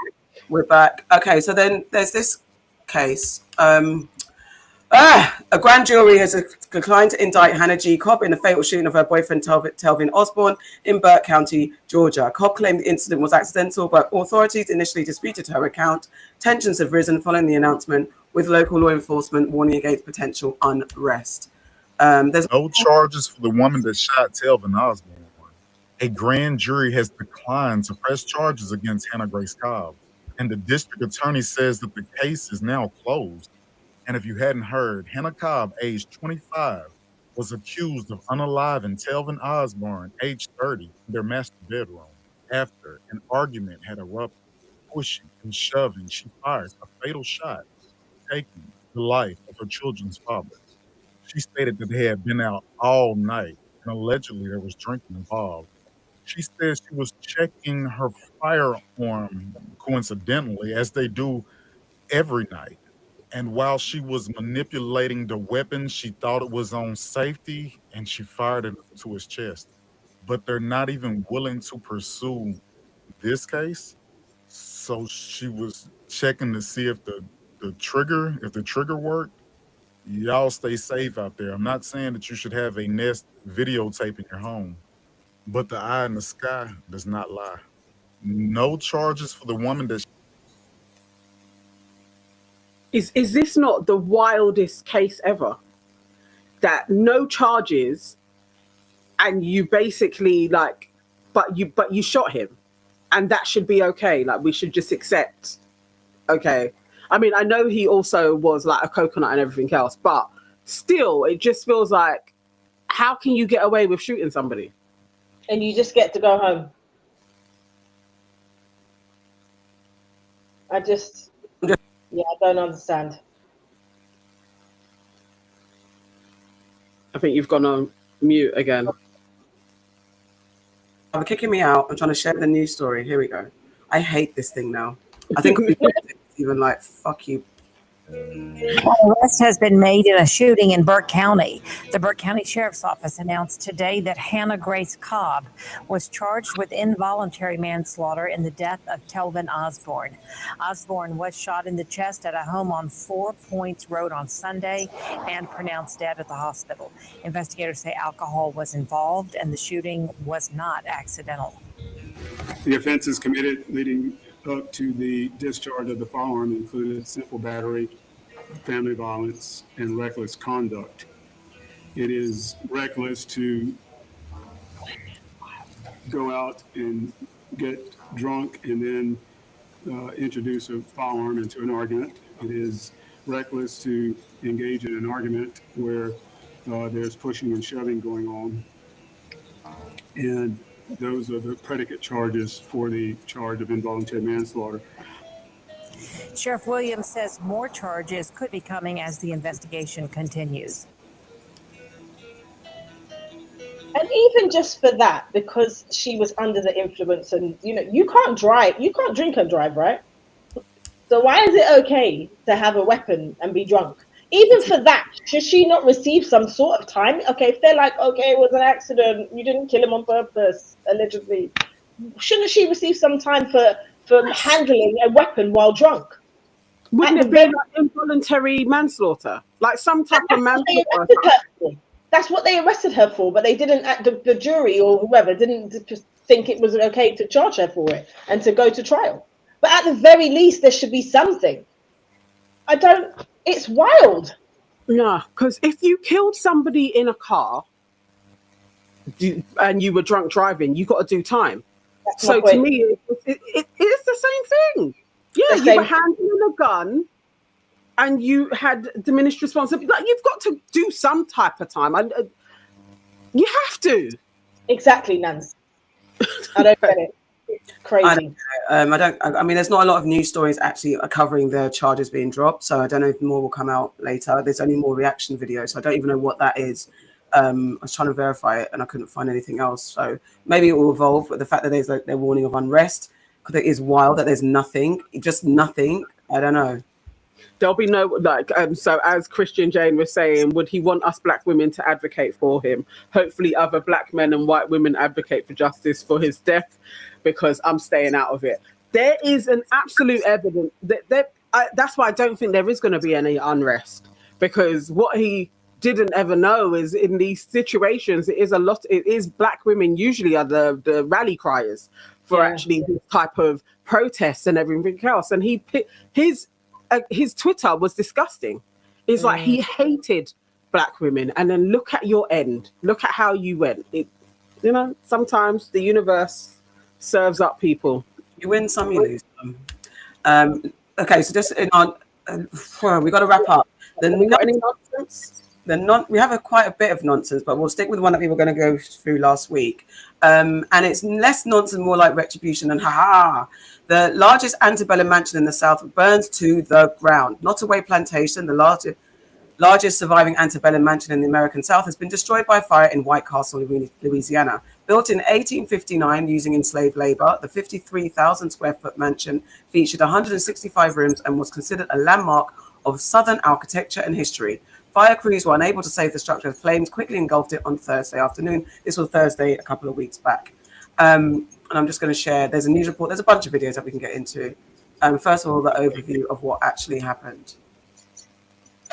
Snell. And I'm Lauren McCoy. One of Louisiana's most historic plantations erupts into flames. Nottoway caught fire about 2 this afternoon. Its roof collapsed a little over an hour ago. Andres Fuentes is live there where firefighters have been struggling as they battle the flames. Lauren, John, we've been out here for maybe 15 minutes or so thus far, and the fire presence, the sheriff's office presence, still very high here as they're trying to monitor some of the hot spots and even put out some significant flames in the front portion of this plantation. I'm going to step out of the way, give you guys a live look right now. Now, this is smoke that you can see from across the river. That's how significant this fire has been. And like we said, they have been fighting this fire for quite some time. It's creeping up to the 7th hour here. Crews have been working, trying their best to navigate parts of the roof that did collapse and navigate sort of the historical structures and columns here in the front, as you can see. But again, very significant police and fire presence out here as they're monitoring the situation. We did see a number of different fire crews switch on out, be replaced with fresh fire crews just to monitor the situation. But again, they have been battling this for almost half a day, or I should say almost half a work day, right? 7 hours now going through. And Dylan, if we can kind of point again toward this plantation, because every time we look away and we look back, we start to see some of those flames flare up yet again, as you can see here at the front portion of the plantation. But we know thus far from officials is that they believe that this fire started in the south portion of this property. That's where there is a museum. They said that around 2 o'clock this afternoon, workers were going through the facility and they noticed smoke there in the area. They left the area to go alert some of the other staffers. When they came back, that's when they saw the flames really spark about. As of right now, officials don't know how this fire started, but as soon as it started, it seems to just erupt here at this old plantation, one that is one of the largest antebellum plantation in the South, with roots that date back from the 1850s. Now, we do know from officials is that the owner of this property was in the midst of trying to renovate the property, bring up to back more historical code. We don't know, again, if those renovations caused this fire, but again, just recapping, we do have a fire here at this plantation going on in its 7th hour here in White Castle, Louisiana. But for now, putting live on the That's Point Spot State, local first. Good.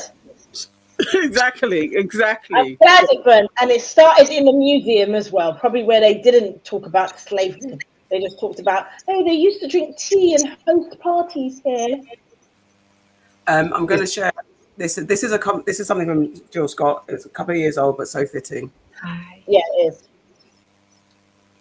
My grandmother was born in 1917. Her name was Blarney Banish.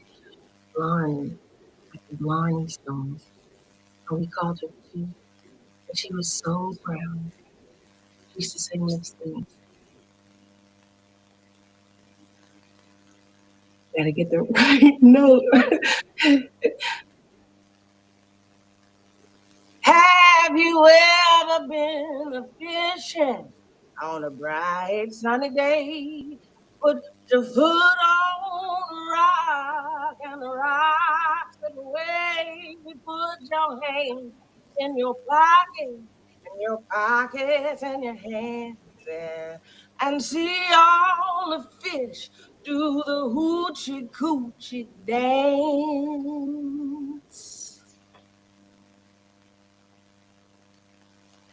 I was on location and they brought us to a plantation. I didn't know how I was going to feel when I saw it because I actually never saw one before. But we pulled up and I noticed the beautiful trees. And I noticed as we got closer, this beautiful white building. And there were people walking all around and taking pictures and sitting on the porch in a rocking chair, sipping lemonade. So pretty.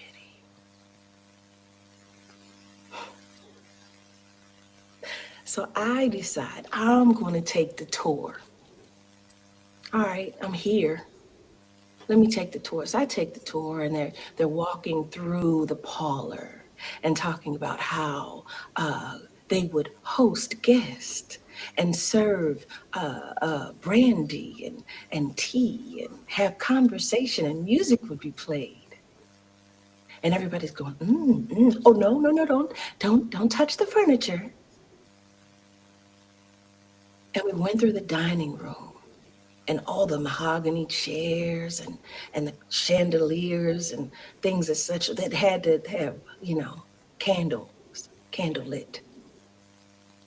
And the draperies and the carpets. And we go upstairs and we see the bedrooms and how tidy things were expected to be. And then we get back downstairs and, I forgot about the, what do you call them? Slop jars. And the lady shows us a picture, and there's a bunch of pictures on the wall, and she says, "Notice how no one really smiled back then." And I looked at those faces, and I decided that I was going to get away from this tour and take my own little trip. So I did. And I don't know what happened, but somebody took a long, hot piss on that dining room carpet. I bet whoever it was wishes they had more piss.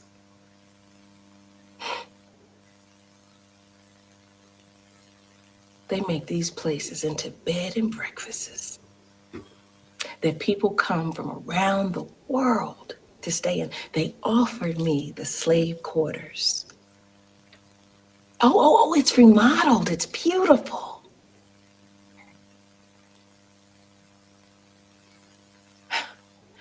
I bet you wouldn't be going to no bed and breakfast at Auschwitz. Mm-hmm. Chew on that. Hi. Precisely. Every word. There's also a video of actually what some of the tours look like over there, and then I've got a final one, then we can wrap up. Showing. This is what it's like at Nottoway, the actual plantation that burnt down. Region, and that's because when he purchased the slave, if the slave had a wife and children, he'd buy the whole family so that they would never be separated. And so that was good for them. And then in the village, he built a cottage for each of those families so they didn't have to share with multiple families and squeeze into one space. So that was good too. They could hunt, they could fish, so they could buy for their own food. And they also built a hospital for them, and there was a doctor who would visit every week. And the doctor trained one of the slaves to be a nurse to take care of them. That was good for them. Fairly well, as well as the slave can be treated, considering the conditions. When the war ended, the majority of the slaves stayed here. We actually have descendants of the slaves who still work here today. Pretty amazing. Yeah. This woman's deluded. I've watched this clip about 1,000 times, and she's deluded because she's like, they had a doctor that came here and, right here and looked after them and trained one of them to be nurses because they wanted them to aid and abet their nonsense for when they basically, when the doctors or the masters would whip the slaves, they needed to stitch them up so that they could go back into the fields and do the work. And obviously, they're going to take a black woman. They're going to like they paid this woman who was the nurse. You didn't pay her, and then you're saying, then you've got the audacity to say, oh, you know, after slavery ended, some of their descendants stayed here because some of them had to. Do you not know that? Do you not know that they had to stay there? They're still working there. They're still working there to today.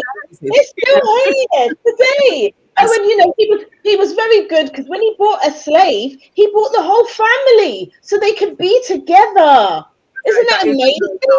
That is a known lie when they're trying to sell plantations so that people don't wreck them. They try and be like, because every plantation had a good master. That's the story that they tell us all the time. It's literally like you'll go to one, it's like, no, but this master here, he was really good to his slaves. Like he was one of the best out there. They all are one of the best out there. It's a lie.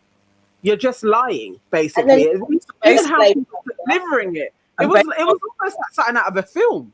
And basically, even the reason why Juneteenth happened is because the lie. Because when she's saying they all stayed there, they happened to stay there, and we have descendants today. The slaves that remained on a lot of plantations didn't actually know that slavery had ended because they were given misinformation, and they were kept on under the lie that slavery was still going. They had no freedom. So that's what. This particular master of that plantation, he took a number of slaves away from there to a different plantation when the war ended because he wanted to keep them. Yes. Let's not keep it. But do you remember? It wasn't that long ago, maybe a couple of weeks, and there was a woman who only managed to get out of slavery in the 60s because she didn't know that it had been abolished. She was still working for like a pittance, thinking, well, we're still in this because they were so remote. It's like this one here talking, like, you know what? It weren't actually that bad for these people. They were really grateful. Like this really wasn't bad as a place for them to go. It's wild. I hate that this was a venue that people were eating stuff, and the one that burnt, and others. People are going there to eat, to go on tours, to get married. They use to say, and this guy's got his points, and then we can wrap. Plantations romanticized, and then Auschwitz is held with like deep respect, sacred ground, right? You would never get married there. That sounds insane. Me just saying that, right? Huge plantation burnt down in Louisiana this morning. It got me thinking, like, why hasn't the U.S. come to terms with plantations and what happened there? There's a bunch of reasons, of course. First, they're treated like fairy tales. People get married at this plantation that burnt down this morning. So they dress it up and they sell it as heritage. Nobody's taught about what actually happened on these plantations. There was rape, there was torture, there were broken families, were, of course, chains. Honesty makes people uncomfortable. Plantations make money still in 2025 by selling people these dreams of a long-lost southern world. Pain does not profit, nostalgia does. Hollywood helped build the lie, from Gone with the Wind to countless other movies that are romanticizing the plantation. Slavers are portrayed as complex humans, and slaves are treated as background noise. Americans are taught to feel distance from slavery. That disconnection is basically just a form of denial. We preserve the architecture and not the memory of what happened in these terrible places. Restoration efforts obsess over chandeliers and porches, and rarely, if ever, the slave quarters. The slaves built these places and they're forgotten. And then the slavers' names are, etched in bronze somewhere. White supremacy depends on the illusion of nobility. Romanticizing plantations is a strategy. If people just believe that they were big farms, it becomes way easier to excuse the system that built them, and of course keeps exploiting their descendants to this day. And they don't want us to look deeply. The prettier that this version of the past looks, the less likely we are to fight for justice in the present.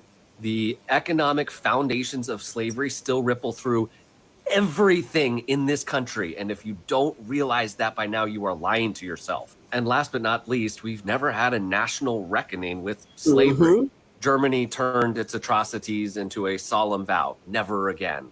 The US doubled down, built statues of Confederates, called it history. No truth, no reconciliation, just whitewashing what happened. The plantations never disappeared, but they did change shape. Slavery is not behind us, it's just beneath us. Foundational to America, still echoing through everything. Why are plantations? It is the truth. When I was in Grenada last year, me and my cousins, we were on a drive. And we were like, oh, it's in like near the village where we are. We was like, oh, we've never been up here before. Sometimes we like to explore different places, right? We've never been up here before. Oh, place to eat. Okay, great. Let's go out there. So we start going up this road. And as we're driving, it's like a one-way road. And we're thinking, this looks kind of mad. Like we're driving and we're like, is it safe up here? Like seriously, it's like we've driven into the mountain. Okay. So we get to the top of this place and it's like, hotel, beautiful hotel, but it's an old plantation basically, right? So in this place, they've got like what would have been where the slaves were, because it's the little cabins that have been renovated, right? So you drive into there and it's got all these cabins that have been renovated. So we're up here and we're like, okay, well, let's see what I've gone with this place, innit? Oh, look, we can go and get a drink or whatever. So we're up here and then we go to where they've got the pool. So we walk outside and it's the most beautiful view you'll ever see, because it's at the top of like a mountain and it's overlooking the sea, and it's like, it's just, and like there's forest underneath. It is just beautiful. But as we're there, a few things happened. So we were like, maybe we should get something to eat. But then we were like, I don't know about if we want to eat here. And then we looked at the menu. There was nothing on the menu. It was just like all kinds of wild things. But then we started to get bitten by mosquitoes, like outrageously bitten by mosquitoes, just out of nowhere. So we're here and we start to just feel a little bit funny, yeah? And then we're looking at this view, and me and my cousin were like, imagine what this would have been like for the slaves that were here, because it's almost like you can't escape. Where we've gone up to, there's like nowhere to escape, and you're on this cliff, and then there's all these like, there's this massive bits of land underneath it that must have served as where they, where they did the farming for whatever was sugarcane, let's say in that time, like. And we just started to feel so weird. The more we looked around us, the weirder we felt. And we were just like, we need to get the fuck out of this place. And we got in the car and we drove off. And it was just, when I tell you, it was almost like the ancestor, and especially because it's in the town, in the parish where we're from, we were just like, our fucking family could have been here. Our actual family could have been slaves in this fucking plantation that they've got now as this beautiful B&B, and come and stay here, and look at the architecture, and look at it all, and isn't it lovely, and all of this stuff. And it was the weirdest feeling ever.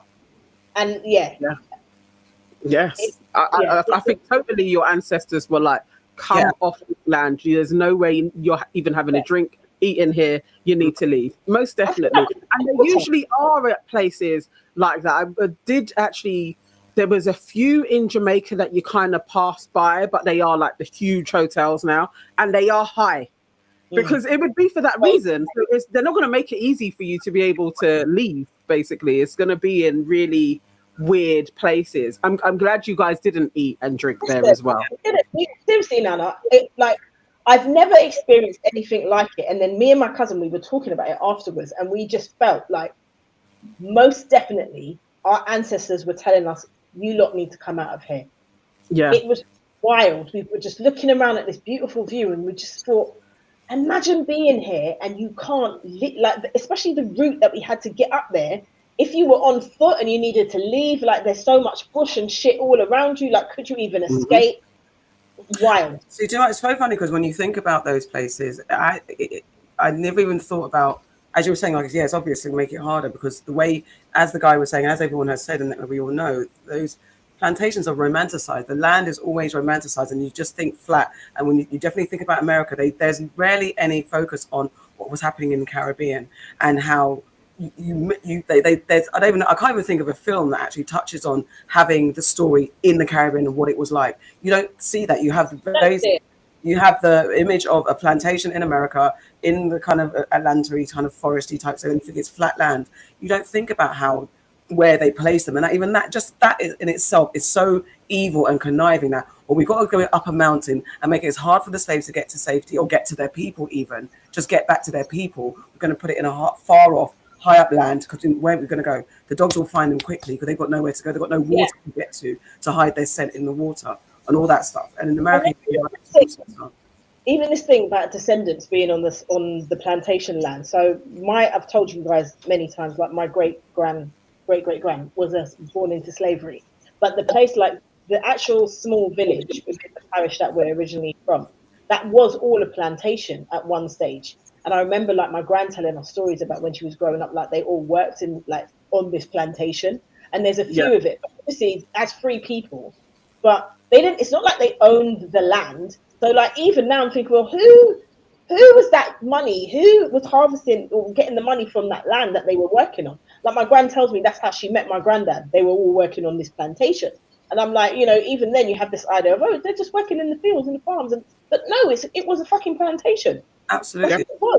Sasha P says, yeah, my family visited the locations in the deep south where my it keeps disappearing, where my ancestors were and where some are buried, and it's extremely eerie. It absolutely would. And I hate that when you say it out loud, it sounds like a voyeuristic, but I've always said I want to go, and it's like I want to, either whether it's an honoring or a feeling that I just want to, I want to see one for myself. There's an eerie fascination, because I think I totally understand it. I understand the wanting to even just witness it. I do feel like I would, like when we was in New Orleans and we almost did go on a plantation trip, but it felt like there was always something in the way of us doing that trip to go there. To be fair, we didn't have enough time. Yeah, but we could have done. We went drinking. We could have gone to the plantation trip, but I wanted to go, but also I didn't. Going to the castles in Ghana, that did haunt me for a little while afterwards as well. And so I was half and half. I want to go to a plantation, but I do want to go and do libation. And I also want to be in the right headspace, because it's the weight of the souls and what has taken place, and there not being a reconciliation for it and reparations. It's hurtful. It's deeply hurtful. And I do come back scornful. When you're even watching a film, it's like I can't shake it off. There is a real hurt that I do have with white people that aren't like this guy speaking the truth of what took place. The ones that want to like sweep it under the carpet, it's like, no, that what happened, that energy, those souls, those perishings, that evil sits somewhere. And in order for it to be resurrected, you have to like put your hands up and be like, yeah, we benefited from this shit. And I think truly. So you want to say, I get what you mean about wanting to go to the plantation, because I think I would feel differently if it was a black person and it's like this is a place, and we, you know, like Auschwitz, for example, when people go there, they're educated about it, you know, like, not like come here and have a wedding and sit here and drink wine. Let's not do that. If you want to educate people about this is a history and this is what happened on this land and these are the people that were killed and this is where they, like, you know, like talking about, oh, the beautiful trees. What, the trees where they used to hang people? The people used to lynch people. Let's be honest in what the history really is. I think that's the point. But I do want to go to Ghana and visit the castles and all of those things. I feel like it's an important spiritual thing that I want to go to. But again, it's about being connected to my ancestors, being connected to our ancestors, rather than sitting there and drinking tea and eating biscuits. And it's the experience of it all. I feel like I want to go back to a plantation, but with sage, and to actually have. I think there's something that I guess is a pilgrimage. It could be renamed as a pilgrimage. And I'd love to do a document. I mean, that's something. I'd love to do a documentary where even if let's just frame it in the, like aunties do that, or you know, when you have black people that, and it's, you've got to have all the resources around you to protect your soul. But I would actually like to do a documentary of going from the key islands and the key African countries and America on a journey of those plantations and slave ships, castles, and understand the journey from a perspective of black people, and also finding a way to that. How do you heal? Because that thing where they say that black people, you've got a chip on your shoulder, it was always about race.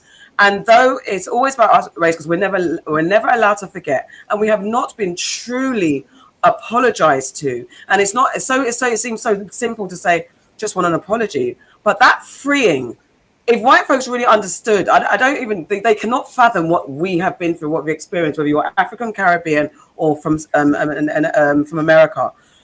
a Black American, you just don't understand what it's like to walk around knowing that people saw your people and said, you know what, you're ripe for picking. You can be enslaved and then dehumanized, and that the legacy of damage that has done. That we cannot just tie up our bootstraps and keep it moving. There's so much weight on our shoulders, unresolved weight. And if you really believe spirituality and how connected to the earth we are, imagine we are walking on land. Even us in built-up Western spaces, it's still land where blood runs through it. When you walk, I always say, when you walk into the city in London, that financial district is evil runs through it. And you don't even have to be about evil. You can just be an atheist. You can think we just exist like this. But even that, the weight of the air in those spaces. When we used to go raving, I used to feel like a sacrificial lamb. And yeah, you're young, you go raving. But even in my young age, teenage years, when I was raving in the city, I still felt there's some crossover line. Raving, getting drunk and having fun in a place where the blood runs through it, where the money that built that financial district, that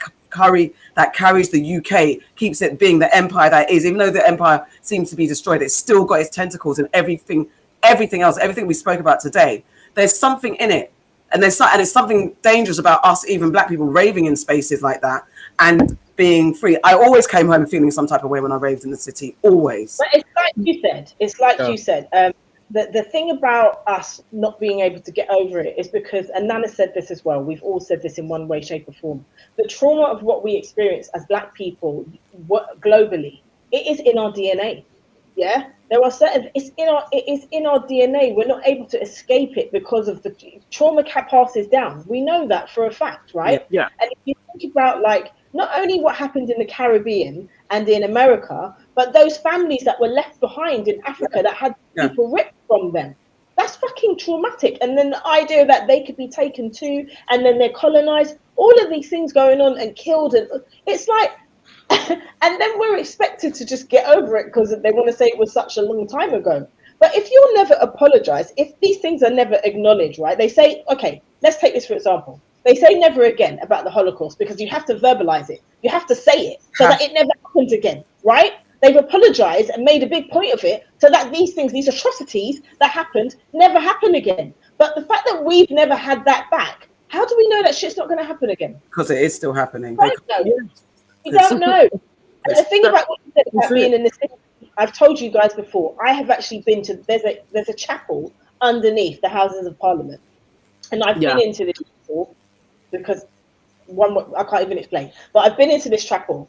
And when I was in this chapel, on the ceiling, there was a mural. And on the mural, they have people burning humans in cauldrons. Okay, you can Google, you can look at it yourself. I forget the name of the chapel, but you can Google chapel under the Houses of Parliament and you can look at the images that they've got. They've got people on fire in cauldrons being sacrificed. It is in the fucking Houses of Parliament. So what else is going on around there? That's in a fucking chapel. Ciao.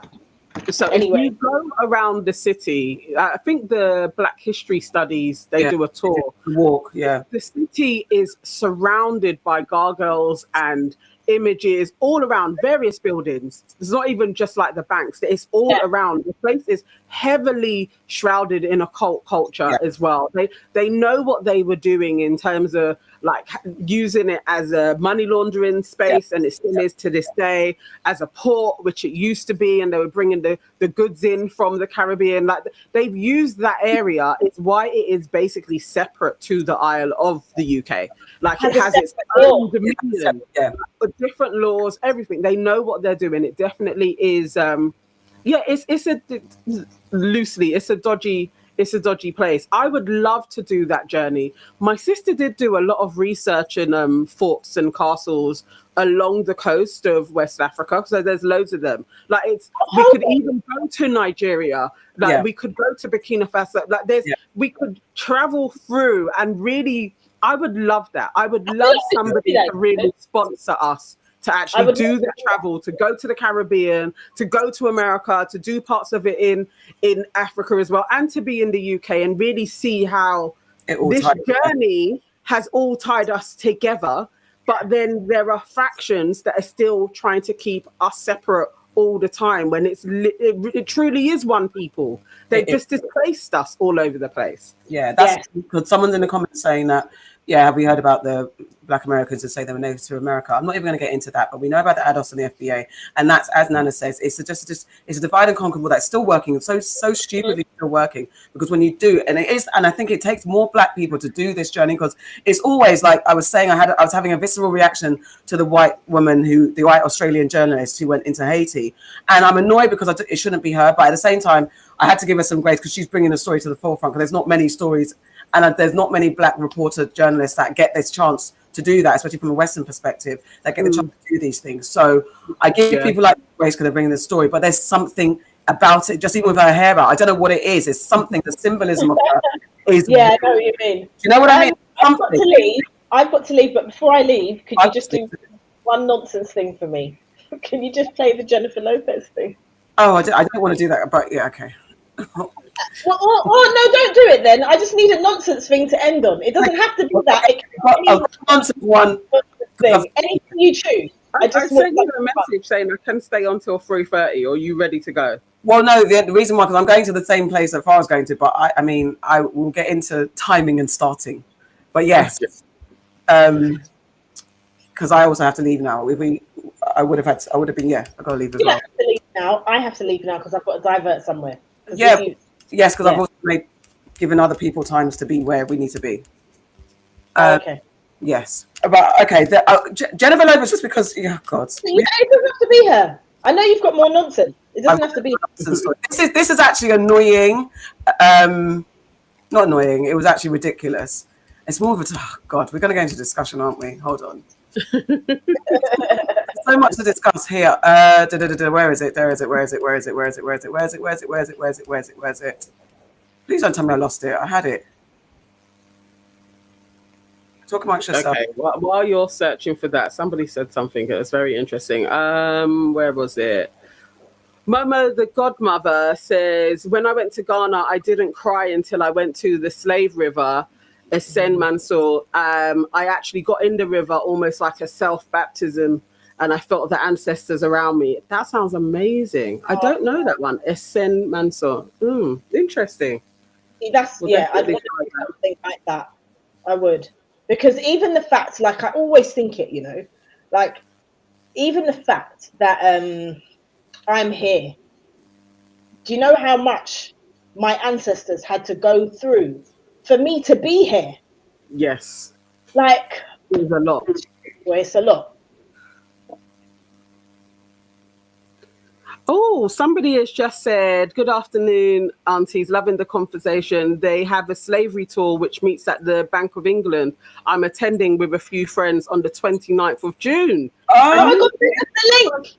I see them happening. Please do send us the link. If we can jump on that as an auntie's trip, we definitely will. Absolutely. And let me just check. We do have one more piece of money has come through from Cher. £10. She said 2 bags of chips and a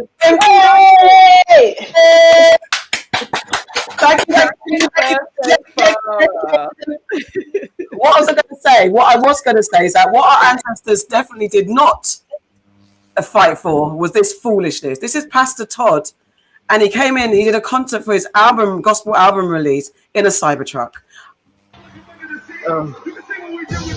Cause you pain. Remember, the scripture says, anybody who's not producing fruit, he cuts them off and throws them away. So he came in on a Cybertruck and he got his hair barbershopped whilst he got his hair cut whilst on stage. This is just an overview of what happened, and then the guy that talks about it just breaks it down a bit. I'll try and do it quickly, but this is what this guy's up to. But the people who are producing fruit, he cuts them so that they can have more fruit. What I found out is one cut is full of pain and the other cut is. Think about it. That's his foolishness, yeah. Let me just share this. He's so popular now, though, isn't he? I see him all over TikTok all the time. I can't, because it's like, okay, here, quickly. So this guy's breaking it down. Let me go to here.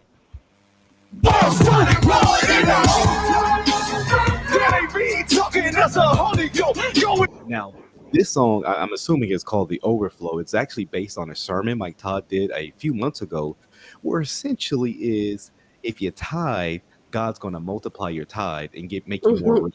I mean, that's a false doctrine of false doctrines, right? God has nowhere promised that if you give money to a church, then that means you're going to be rich yourself. And so that's what this song is about. You can even see the line right here. Go and get the bag. What's the bag they're talking about? Well, tithing, right? And watch the next line. Get the bag, give it back. Go and get the bag, give it back for the seed to grow. And so here it is, their tithing doctrine right here, intermingled into the song. And let me just say this, Mike Todd, the crew here, all those who participated, sonically, this album is top notch. I am not hating, because I know that's what you're going to hear. Oh, you're just hating. You're a Mike Todd hater. No, we have to examine things biblically. So sonically, this is a good album, right? If you're just judging it on how it sounds, come on. Great. But we have to, as Christians, be Bereans and examine. Our examination has to go a lot further than that. And we have to examine the lyrics as well, right? Not just how something makes a sound and we can be. Lord, I'm talking racks that won't fit inside the envelope. I mean, oh my God.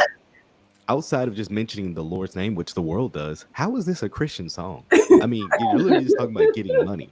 And you're giving to the church to get more money. So your reason for giving is greed, to get. When the Bible says, hey, let our giving be not to get, right? Give, freely. And so there's a theological problem with this song as well.